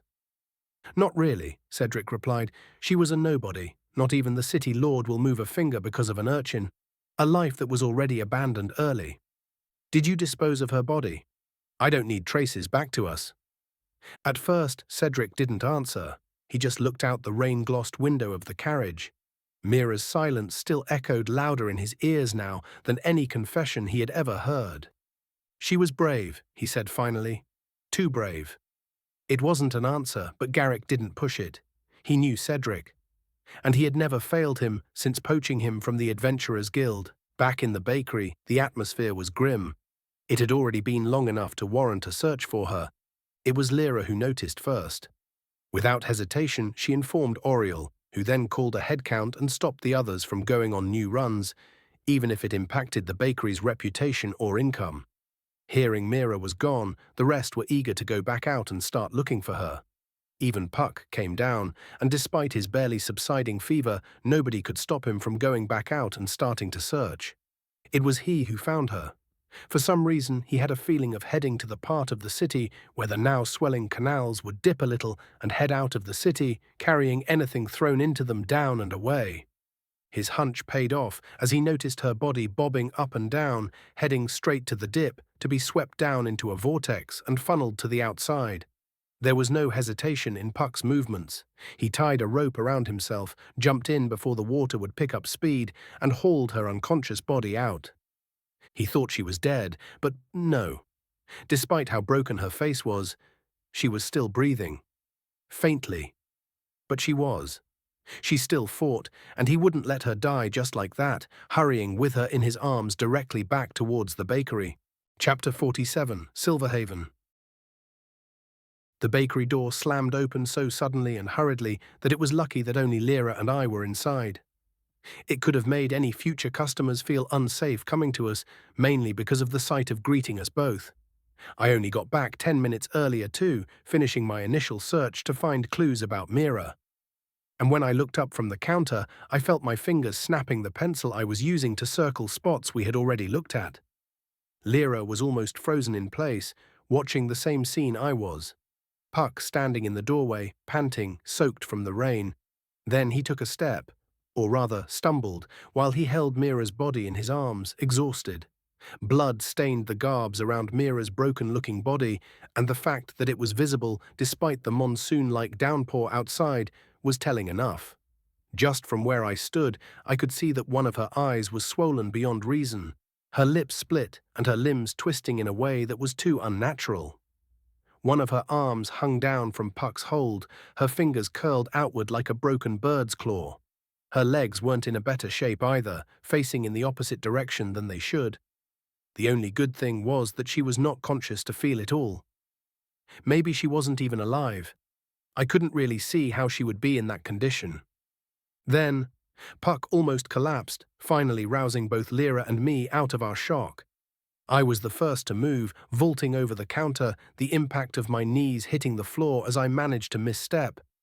But I was already up and taking Mira's broken body from him before Puck would finally collapse himself.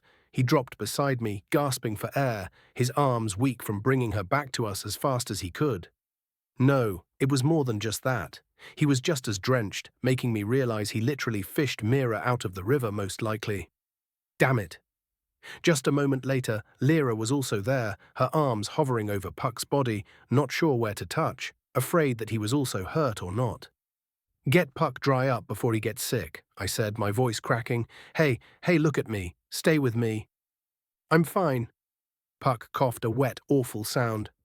I made sure nobody was following or saw me coming back home, but Mira needs help. "Yes, she does," I said grimly, looking at her. Blood trickled from the corner of her mouth and nose, threading a crimson line down her chin, which was not a good sign. I wasn't a doctor, but I would say she was beyond saving. "Come." Lyra pressed a hand under Puck's arms, lifting him from the floor. "She needs help, but so do you. Leave her to Auriel," she said, trying to sound sure and comforting, but the way she looked at me told me that she was deeply disturbed and afraid. No wonder, she could also see the shape that Mira was in. "Go, I will take care of this." I was already nodding, having an exact idea. But Puck wanted to say something, but I was not interested in wasting more time. "She'll die if we debate it. Shade will know what to do." I smiled at the boy, trying to look confident, while I stood up with the girl in my arms, her broken body lighter than it should have been. "First, I will visit Marcus. He may have a potion or a doctor at hand, but if not, I still have a token I could use. I just need to find out where Silverhaven is." To my luck, the bad weather didn't relent at all, quite the opposite. It even picked up in strength, now producing wild winds howling through the storm, making my journey to their headquarters relatively isolated. When I entered, kicking the door in with my foot as I kept holding Mira's body under my hood, the noise startled Marcus, making him flinch. Maybe he thought it was the Crimson Ledger coming for them, making him stand stunned at the counter, mid-discussion with a courier of his. But then he noticed the guards behind me who let me in after recognizing me from my previous visits. Yet, just when he was about to calm down, his eyes widened again at the sight of me cradling an injured girl. "I need something to stop the bleeding," I said, without explaining much, only searching his gaze to see what his actual reactions are. "Probably she has internal bleeding too. I need to stabilize her. Now." To my surprise, Marcus moved fast, barking orders to his people to find the apothecary they had. But that was not like having a doctor. Oh well, it is better than nothing, and every bit of help counts. I watched, as the courier vanished through another door without a word, while I put Mira's body up on the counter. "I think I have a weak potion that can keep her from slipping under," Marcus said, pulling a small vial from beneath the counter. The liquid inside was pale green, faintly luminescent, and I didn't stop him from force-feeding it to Mira. "But it's not a cure." "I understand, just give her a chance." I nodded, moving over just as the apothecary, a gaunt-looking old man with ink-stained fingers, arrived. He took one look at Mira and exhaled sharply, his slit-like eyes opening enough to tell me he had already written her off. "This is bad. Her lungs, pulse." All are weak, he muttered, taking a quick hold of her broken wrist. She won't last the hour without intervention, even if I manage to extend her above that. She will still die. Her body is broken beyond reason. Then, for the first time, after the potion was down her throat, she coughed. The first sound I heard from her since Puck brought her back. Then she began to tremble. At least, some kind of struggle was reignited in her. She wanted to live. She will die, the apothecary said softly. Our best option is to end her suffering now. No, I answered him as I stared down at her. Her small face was bruised and still. The freckles across her crooked, broken nose stood out while her busted lips quivered. How much for a full healing potion? I asked, my voice cold. One that could heal it all. I don't think a potion like that is even present in this city. Marcus glanced toward the old man and then back at me while sighing.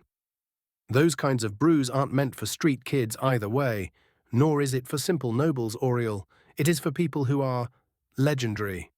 So there is a potion like that, I said with a smile, making Marcus blink his eyes in surprise. Good, Shade can get it. I doubt it, he declared, but then added quickly, suddenly becoming unsure, Look, I don't think even your boss could get it. But then he fell silent, remembering he had just gotten himself a deal because of the information about where to find an elven artifact. Maybe Shade could, but then the question was, would he? It was just a girl, an orphan. Who cared about those? In this city, nobody. Keep her alive until I'm back, I said, as my fists clenched, my knuckles standing out white beneath the skin. But, Marcus added, Auriel? However, I was already out of the room, leaving Mira in their care.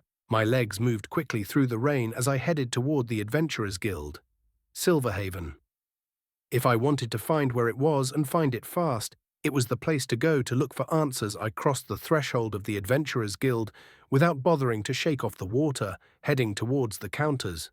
The place was quieter than usual, only the more desperate ones lingering about, while the rest were probably taking a day off in one of the local taverns. No one looked twice at me, well, not until I headed straight to the counter at the far end. Joran, I said. Huh? He looked up from a stack of parchment, his usual easy grin surfacing when he saw me. Auriel, thought you were staying home in this weeping weather. What, the wife kicked you out or something? He joked, but seeing my face, he quickly dropped it. Need to ask something. I leaned in, dripping across the wood and some of the documents he was handling, not that I cared. Silverhaven. If not for my expression, then that word alone wiped the smile right off his face. He went still, like I'd just spat out a forbidden curse or something. Where did you hear that name? He asked, voice low, all trace of humor gone. Why are you asking? Don't mind that, I answered, reaching into my coat and pulling out the wooden token Garen had given me. I placed it on the counter for him to see. By his reaction, he knew more than I initially expected. Sure enough, Joran stared at it like it was a ghost. You are connected, aren't you? He asked, his voice just above a whisper. Don't tell me. The less I know, the better. Were you given this? You didn't steal it, did you? This was a gift I received before coming here, I nodded. A man named Garen gave it to me after pulling my ass back from the dead. Told me to use it if I ever needed a helping hand. That's something. Joran whistled a little and looked around, checking to make sure no one was too close to listen in on us. Then he leaned over the counter. Let's go into the back. He led me on, and when we were alone, he shrugged again, giving the token back to me. Silverhaven isn't a place you just go to. What is it then? I asked. It's an auction house, he said, but not like the ones you know. The city lord does not run it, nor do the nobles. Not even the ledger has authority over it. Really? I asked, surprised. Then who? Some would tell you the Adventurers Guild runs it, maintained for adventurers of a special kind. But, he hesitated, it's run by people stronger than regular folk. They are people the city lord can't touch, and I am serious about it. So, I felt my brow furrow. Are these the guys you told me about? The ones for whom the guild would indeed go to war for? Yeah, he nodded his head slowly. These are retired adventurers. Huh? That caught me off guard. That's it? Retired adventurers? That's it. Joran chuckled dryly, but there was no humor in it. Yeah, but not the kind who quit because of a broken leg or a bad contract. These are people who walked away from adventuring because it stopped being challenging or fun. Many of these types of people once ran the whole guild, Auriel. They got tired of that. His gaze sharpened. You understand what I'm saying? I think I do. I nodded, remembering an old adage. That is to fear those who get old in a profession where many die young. They don't care about kingdoms, don't care about power struggles. Some of them are proper legends to this day. They've seen the worst the world has to offer. And when it couldn't offer them more, they made something of their own. And when did that become boring? They went on their way to find new entertainment. I know that many opened shops. Some opened an auction house, a pretty exclusive one. Silverhaven, I murmured. Exactly. You don't get in, unless invited. You need to be referred to them. He continued, pointing at my hand while I stared at the token. Do you know where I can find them? I do. He sighed again. I once had the luck to deal with a contract of theirs. I was an independent appraiser, about 20 years ago, anyway. I know the place. He paused, then added, but Auriel, when you go there, be sure. They don't tolerate liars or beggars. You go in there, you'd better walk in like someone who deserves to be there, or you'll walk out with less than you came with. If your token is not genuine or you stole it, you won't come out at all. Thanks, I patted his shoulder, smiling. Don't worry, it is genuine. See you soon, and I will have an exciting tale to share with you. Sure, kid, I will hold you to that. He smiled back at me, but I could see he was nervous, which felt nice. It really did. Chapter 48, Celine. Even when I exited the Adventurers Guild, the rain hadn't let up. It kept coming down in heavy sheets that blurred the road, and most importantly, me as I moved towards my new goal. The only thing I was a bit annoyed by was that my cloak was soaked through, clinging to my shoulders like a second skin, and every step towards Silverhaven was like walking on ice, with how slippery the cobbled stone could become. Reaching the place, it was just a building at the corner of the northern part of town. Honestly speaking, I wouldn't have even batted an eye as it was part of a block of houses coming from two streets. As I said, it was on the corner, so its entrance faced two streets at once. But from its appearance, the painted stone, the 3 stories, the simple windows, it was just part of the residential buildings. Or, at least it looked like. There were no signs nor advertisements. No some kind of magical sigil that would be pulsing under the rain, glowing just beneath the surface of the stone. It was just a house. Here goes nothing, I muttered as I entered through the unlocked front door. I was never really religious, nor did I really care about this world's powers, either. But I felt something. I can't put it into words, but the moment I was out of the rain and the door closed behind me, I felt how prey would feel in the forest in the dead of night. It was like I was being watched. Damn it all, I didn't want to be here. That was my honest thought. But Mira was dying. And I have a score to settle because of it. I gripped the token Garen had given me, doing it subconsciously, pulling it out, wanting to raise it high so whoever's consciousness was locked onto me could also see it and not do something hasty. By the time the guards inside the building stepped forward, I had already calmed down a lot. The feeling persisted, but now I could rationalize it that I was indeed watched by someone, causing my mind to pick up on the fact. Looking at the figures, they were tall, armored head to toe, their faces hidden behind smooth, impassive helms that only let their eyes show. Their halberds crossed in front of me without a word, blocking my entrance through the second set of doors within. I didn't complain, I simply stopped short, my heart pounding, glancing at them for a silent moment. State your business, one of them said. His voice was like gravel, dead and flat. I swallowed hard after realizing my throat was dry when I wanted to answer. I could feel the eyes, not just theirs, the ones that were pressuring me from somewhere, from the windows above. But there were no windows there to see when I looked up. Then, from behind the stone, shaking my head, I reached forward with the token in my hand. I didn't need to say anything, while one of the guards took it without a fuss. I watched as he held it up to the light coming from above and then pulled out a crystal from his belt. When he brushed the token against it, the thing pulsed. It had a deep echo, glowing and pulsing blue, once, then twice, once again, like some kind of code. So, it wasn't just a wooden token then. Watching it pulsing, another moment passed. Then the tension shifted when they straightened and pulled back their halberds. "It is authentic," the guard said, but he was probably not talking to me. "Follow." Or maybe. The doors behind the two opened with a groan so deep it rattled in my ears for an extra few seconds, but I followed him without falling behind. It was then that I stepped into Silverhaven. The courtyard inside stunned me. I don't know what I expected. Cold stone, maybe, a stone building, but not this. The path we were on matched my expectations, paved in black stone laced with gold, gleaming even through the downpour, but the marble statues lining the walls, the colourful decorative sculptures and flower beds in the inner open-air courtyard were a sight to behold. While we walked towards the left side of the building, I also noticed that nobody else was present. Only more guards standing at intersections and stairways leading up to the upper floors and to different sections of this place. The rest of the guards didn't even look at me as we walked. They just stood there as if they were also part of the decoration. Eventually, my guiding warden led me down a quieter hallway and up a stone staircase, polished to a mirror sheen, until we stopped at a dark oak door on the 3rd floor. We waited there for about a minute, and I was about to ask what was happening when I heard the lock click once.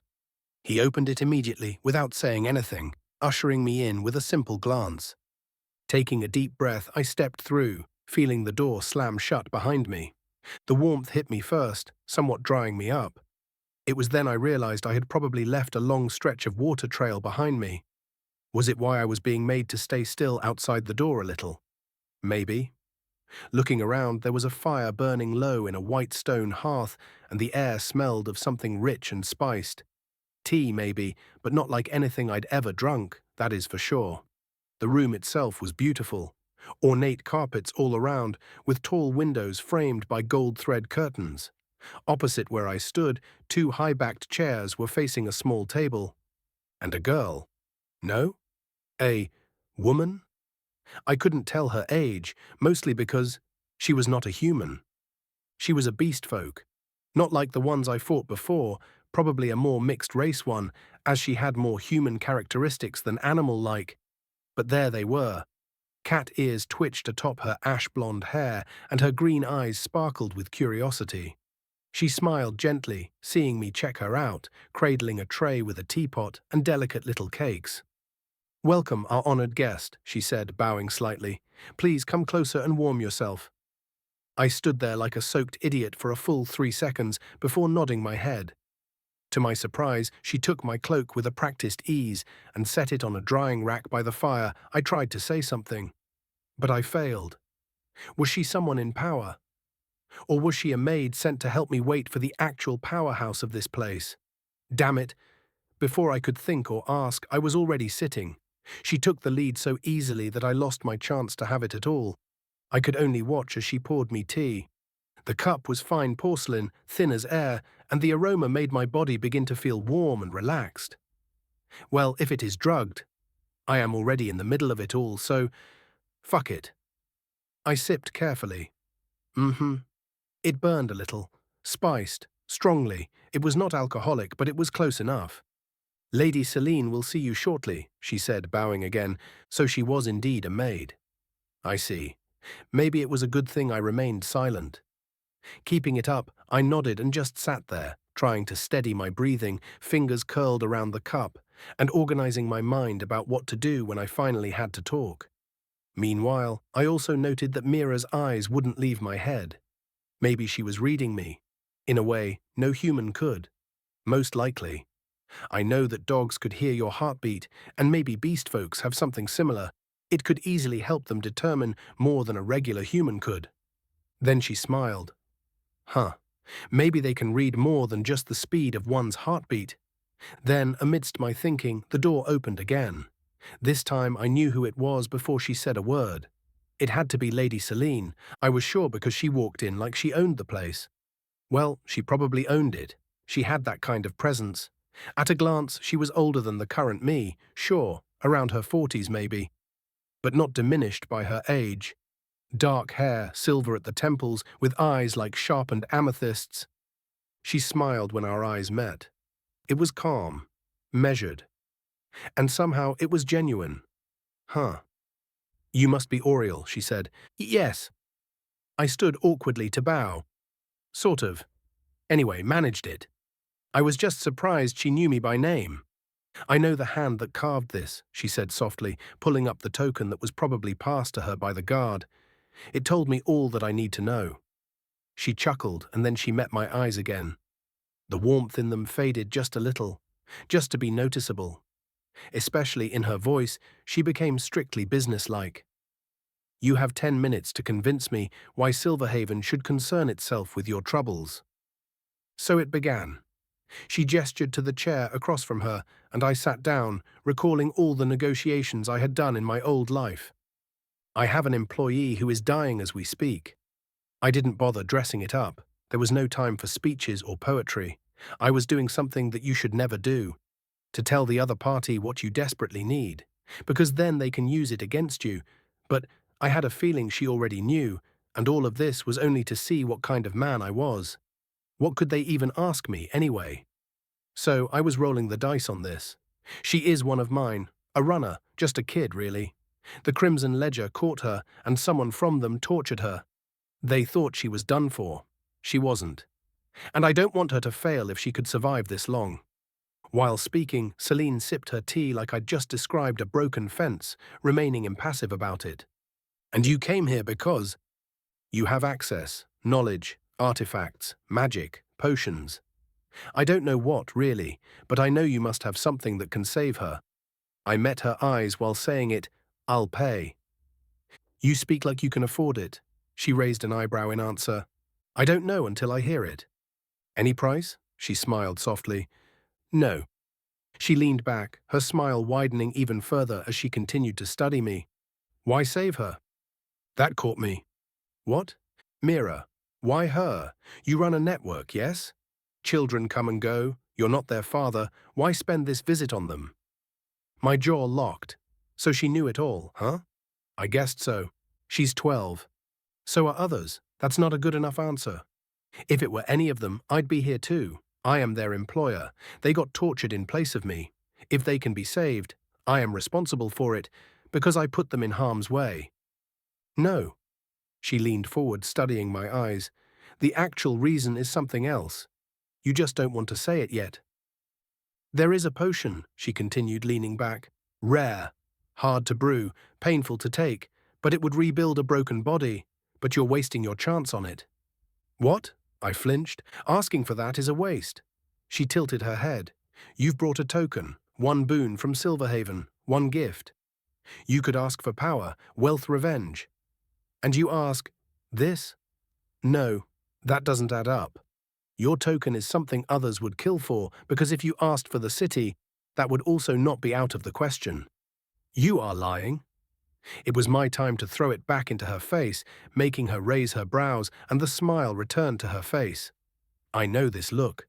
I know when someone lies with honeyed words, and I am not falling for it.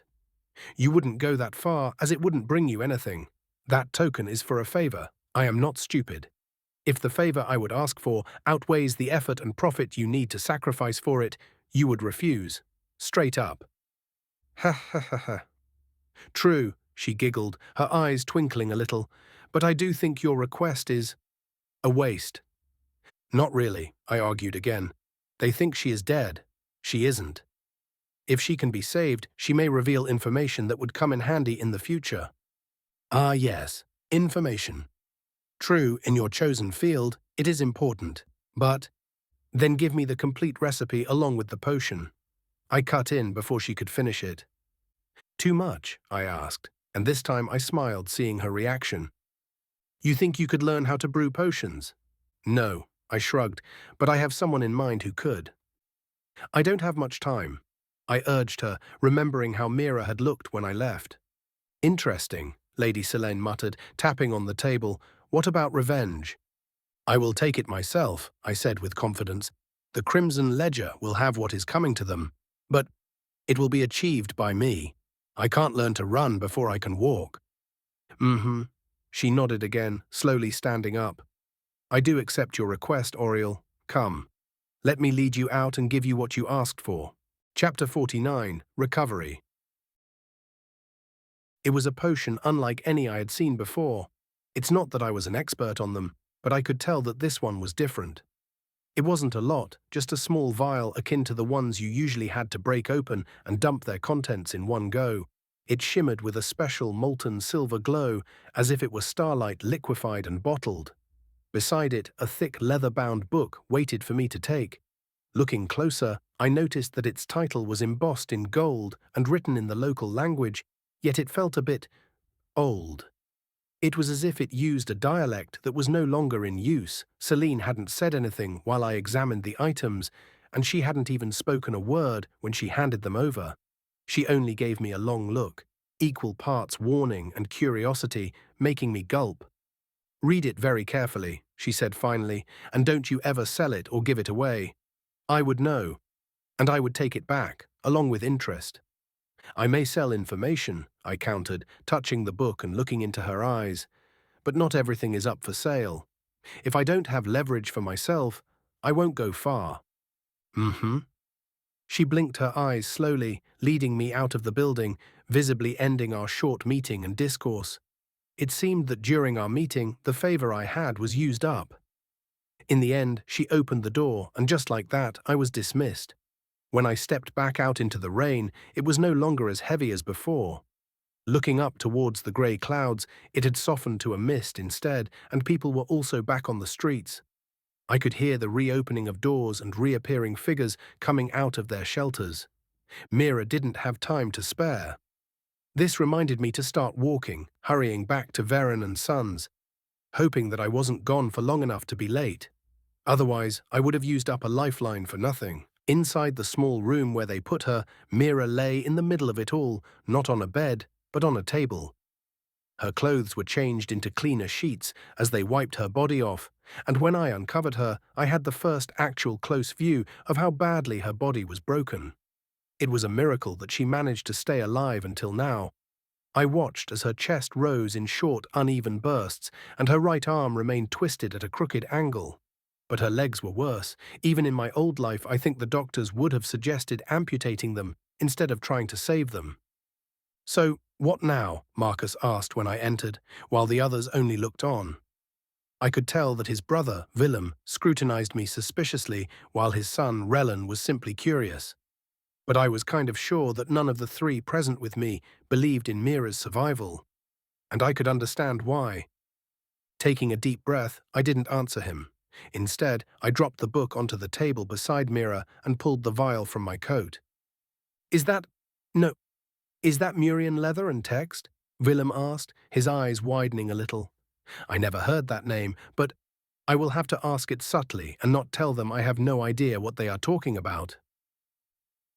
Maybe my silence was thought to be confirmation because Willem fell silent, pulling back his hand before touching the book without my permission, subconsciously reaching out for it. "What is that? Murian?" Relen asked, but Willem just waved a hand, not answering. "No. Fucking... way," Marcus gasped when I pulled the potion out of my pocket, carefully holding it between my fingers. This time around, only Marcus was shocked, while for the other two, the liquid in my hand seemed to mean nothing. Maybe Mira sensed it as she whimpered once, tossing weakly before me. Her eyes fluttered open for half a second, meeting mine. Unlike before, they were dull and glassy and never really focused. And then they rolled back. "Here goes nothing," I whispered, even though I knew she couldn't hear me. "You're not dying today, kiddo." I slid an arm under her neck to lift her just enough. Her body felt so light and broken, as if I was holding a bag filled with shattered porcelain, trying not to cause them to splinter into even more pieces. Then I broke the top end of the vial, and the room suddenly smelled of sweetness. It was like someone shoved a giant cotton candy under my nose. Without thinking why, I gently tipped it into her mouth, letting it flow onto her tongue and down her throat. She swallowed reflexively, and when it was all gone, I let her lie back, watching and waiting. "What was that smell?" Relen asked. "Did it work? Doesn't seem..." Then Mira's back arched violently, and she screamed like a banshee. The sound tore through the room like scratching against a blackboard. All four of us flinched, taking a step back in shock. Then, without thinking, I leaned over the table, trying to hold her. Myra thrashed in my arms so violently that I had to pin her down, no longer caring about her shattered bones. Her limbs, the ones that had been broken and twisted, started moving, producing loud, hair-raising crunches. They were being realigned by force. Her legs straightened with a horrible crunch, the skin around them reopening and then merging back to new, gaining a pinkish color as if something beneath it was knitting her muscles and flesh together. Not something. It was the potion flowing through her body. Her fingers spasmed and her bruised skin flushed with sudden color as blood vessels beneath the surface seemed to thrum and twist before resetting themselves. I swear I could hear her heartbeat while it was happening. It was like actual drums. Then her jaw locked and her teeth gnashed together before relaxing for another scream. It was even worse this time, raw and primal, making her voice sound like an animal and not a child. Then her ribs shifted, realigning with a sickening series of cracks, as if tiny snakes wiggled under her thin body. If not for my current state of mind, I think I may have looked sick just from watching it happen. Was this normal? I don't know, but this wasn't healing. This was rewriting the body. I was surprised at how much strength she had at that moment.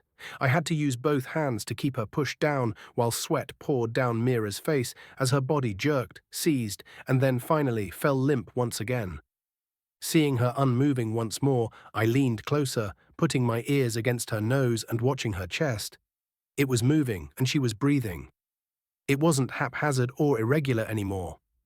It was slow but perfectly steady. Yes, she was still unconscious, but the sickly hue was gone from her skin, and instead it became pinkish. Best of all, her limbs looked whole again. To make sure, I touched her forehead, and it was warm, but no longer burning with fever. She pulled through, I exhaled, saying it more to myself than anyone else. What the fuck was that?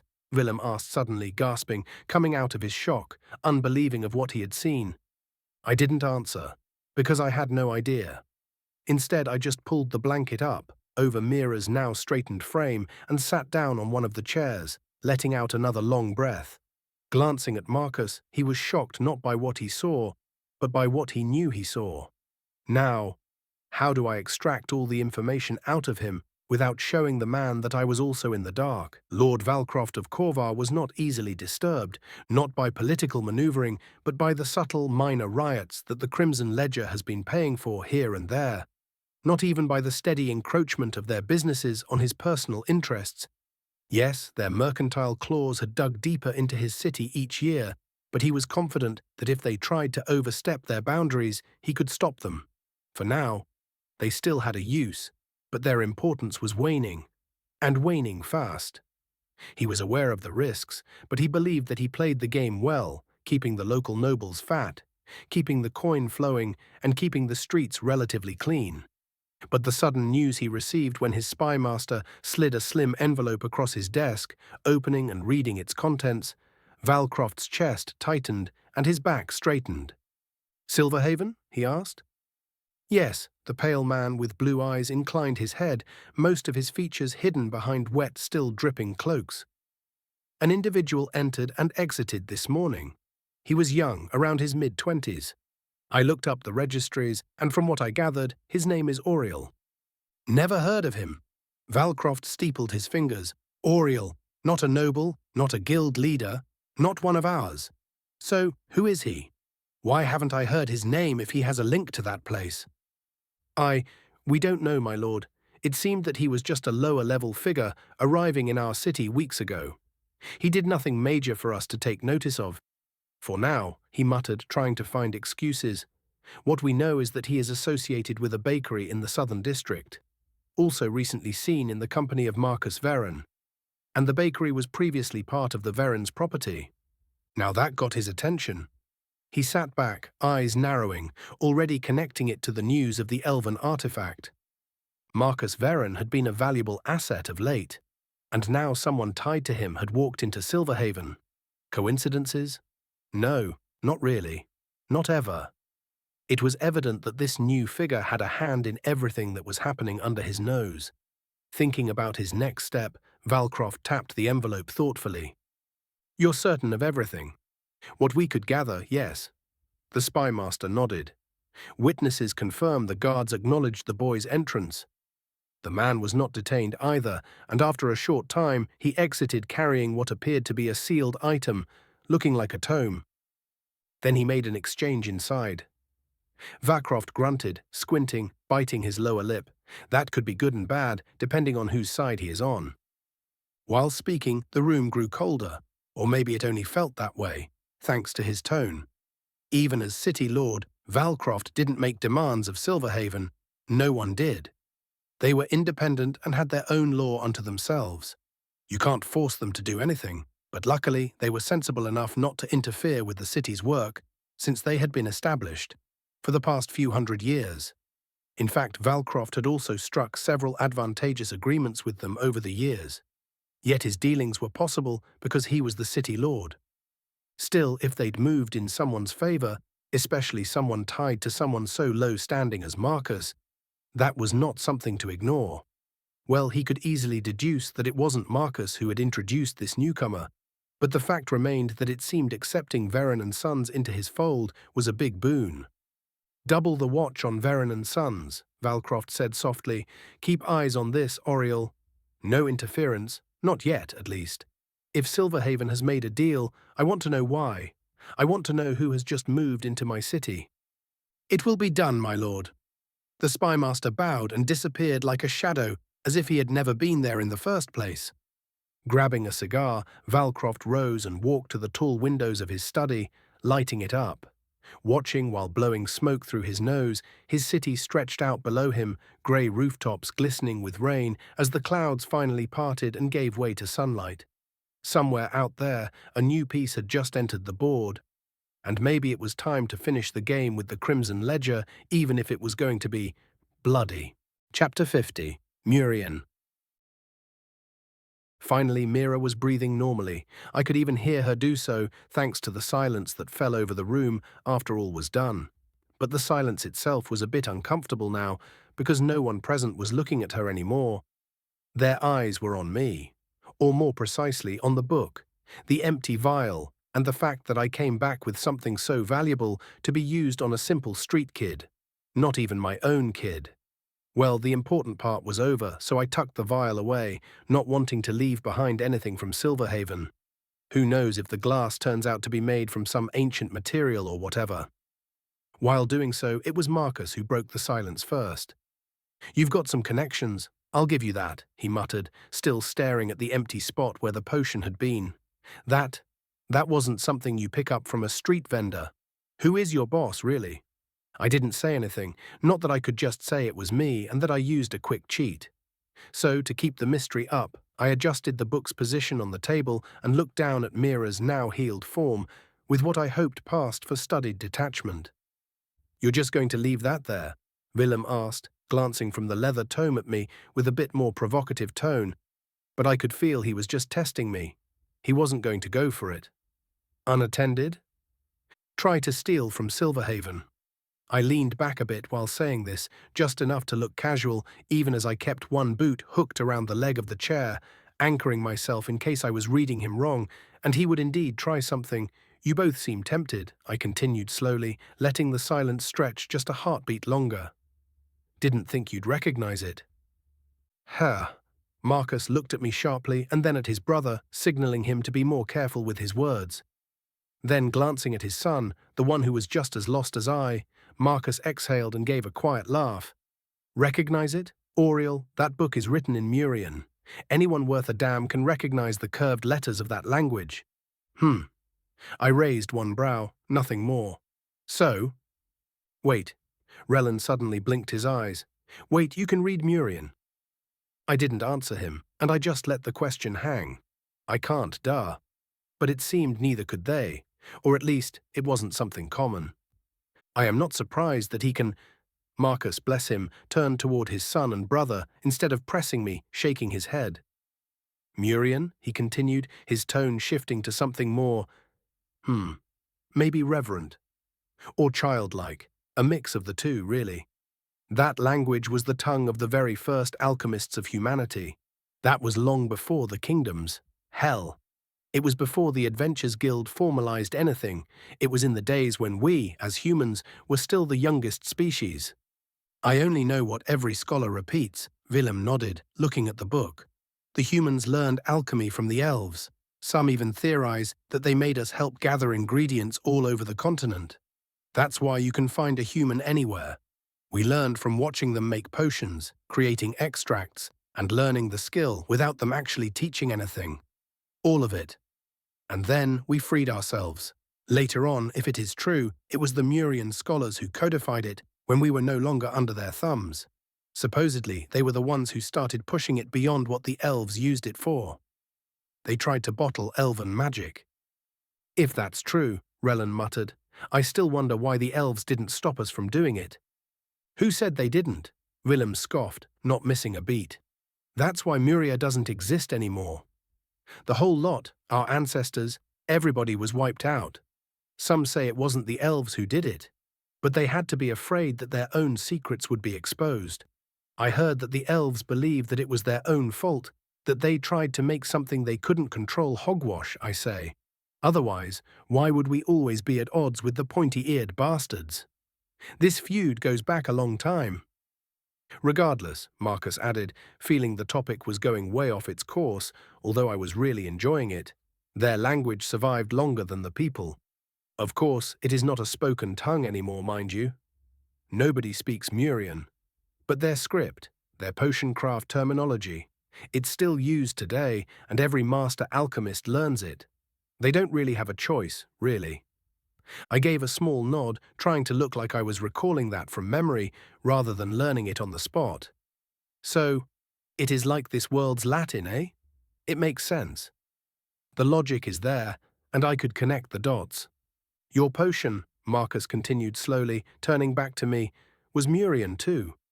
He said it like he was announcing a royal decree or recalling some kind of miracle. Well, kind of, because the way it corrected bones and flesh was very much miraculous. I hummed while I didn't blink. And?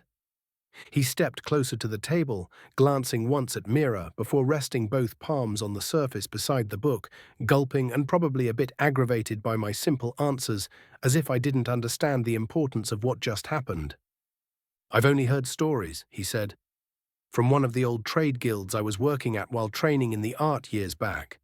They got access to some banned materials for a week before the local Adventurers Guild swooped in to take it all away. They described a Murian regenerative potion as top tier, not for sale. I can even imagine it being the same thing. Something that can only made by Silverhaven-like alchemists and only brewed in ritual quantities. That's just your guess. But I remember. They took it, and anyone wanting to speak up against it was put down then and there. Willem gave a long sigh. I can now see why. For a moment, we all remained silent, and Marcus looked at me like he was trying to solve a puzzle he'd already convinced himself he couldn't afford. He was trying to figure out how deep my, or in this case, Shade's pocket went. That potion, he gulped, probably could revive a man even after his heart stops. Heal injuries like hers, limbs, organs, bones, all in one go, and not just mend them or correct them. You saw it. It could rebuild as they were meant to be. He looked pale now, his lips drying up as he began licking them. One dose of that. It's worth more than Varen and Sons. Probably, I offered with a shrug. Good thing I didn't pay for it then. Marcus blinked, caught off guard as the other two also leaned closer, trying to figure out if I was joking or not. It was a favor, I added. They owed Shade. It was a white lie, of sorts, and there was a different silence after that.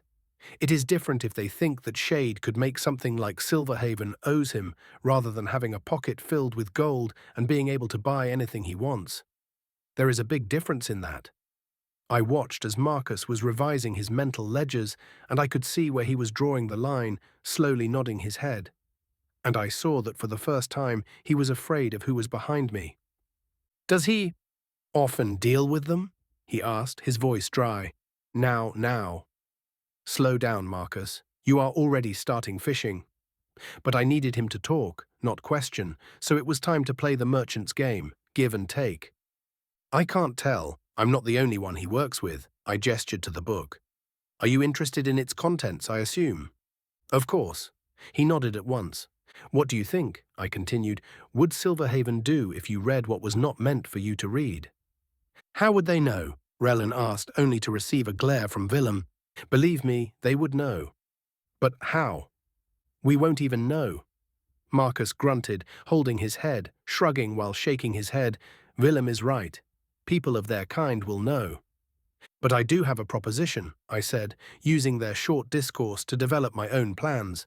The fact that I got myself an ancient potion book means I have the go-ahead to start making them. For that, I will need resources. Who better to get them for me than Marcus? I'm listening, he said, seeing me fall silent for a minute. For now, I can't tell you everything. But the fact that Shade requested this book, I put my hand on it, tapping its front cover, also means he has plans for it. He can make potions, Relin suddenly cried out, and it also made the other two of them step backward for a beat. Oh, so potion makers were highly regarded, I knew that much, but… Look, I shrugged. Even I don't know, okay? But he may be, or may have someone who can. Anyway, what I'm saying is, if he needs stuff for it, you may be of help getting it. I don't think we can get anything that goes into such a potion, Marcus mumbled, which of course was true. However, I wasn't going to exclude the opportunity. It was better to have one than to miss one. Who knows? Maybe he will need something else from you. Anyway, the fact that we are partners and you are our first actual help in this city makes it only logical that we reciprocate accordingly. As you can see, I pointed at Mira, Shade takes care of his people, no matter who they are. Slowly, the three exchanged glances, and I could see their heads nodding before turning back towards me. If there is a potion coming about from this, I pointed at the book, then it could be sold through you. What? What? I asked back, surprised by their yelling. I thought you would jump on the opportunity.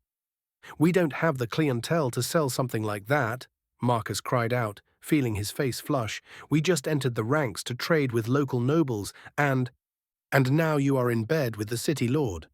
I raised a hand, reminding him, you have the clientele, and if so, you could even strengthen your position in his court. Look, it is yours to work the details out.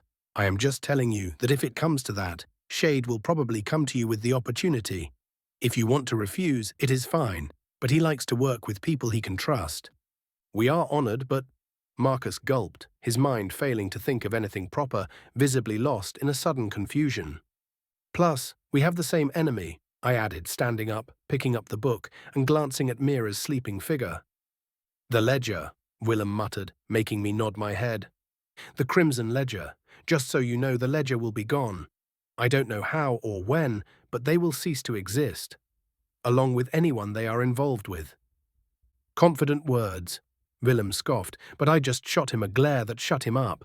I know how people like them work, I continued, not breaking our eye contact. I have learned that there are moments when it is unwise to try to reason or find a middle ground. Sometimes, to make sure the future will be worry-free, we raze it to the ground and salt the earth. Make sure nothing will grow, especially not a chance for revenge.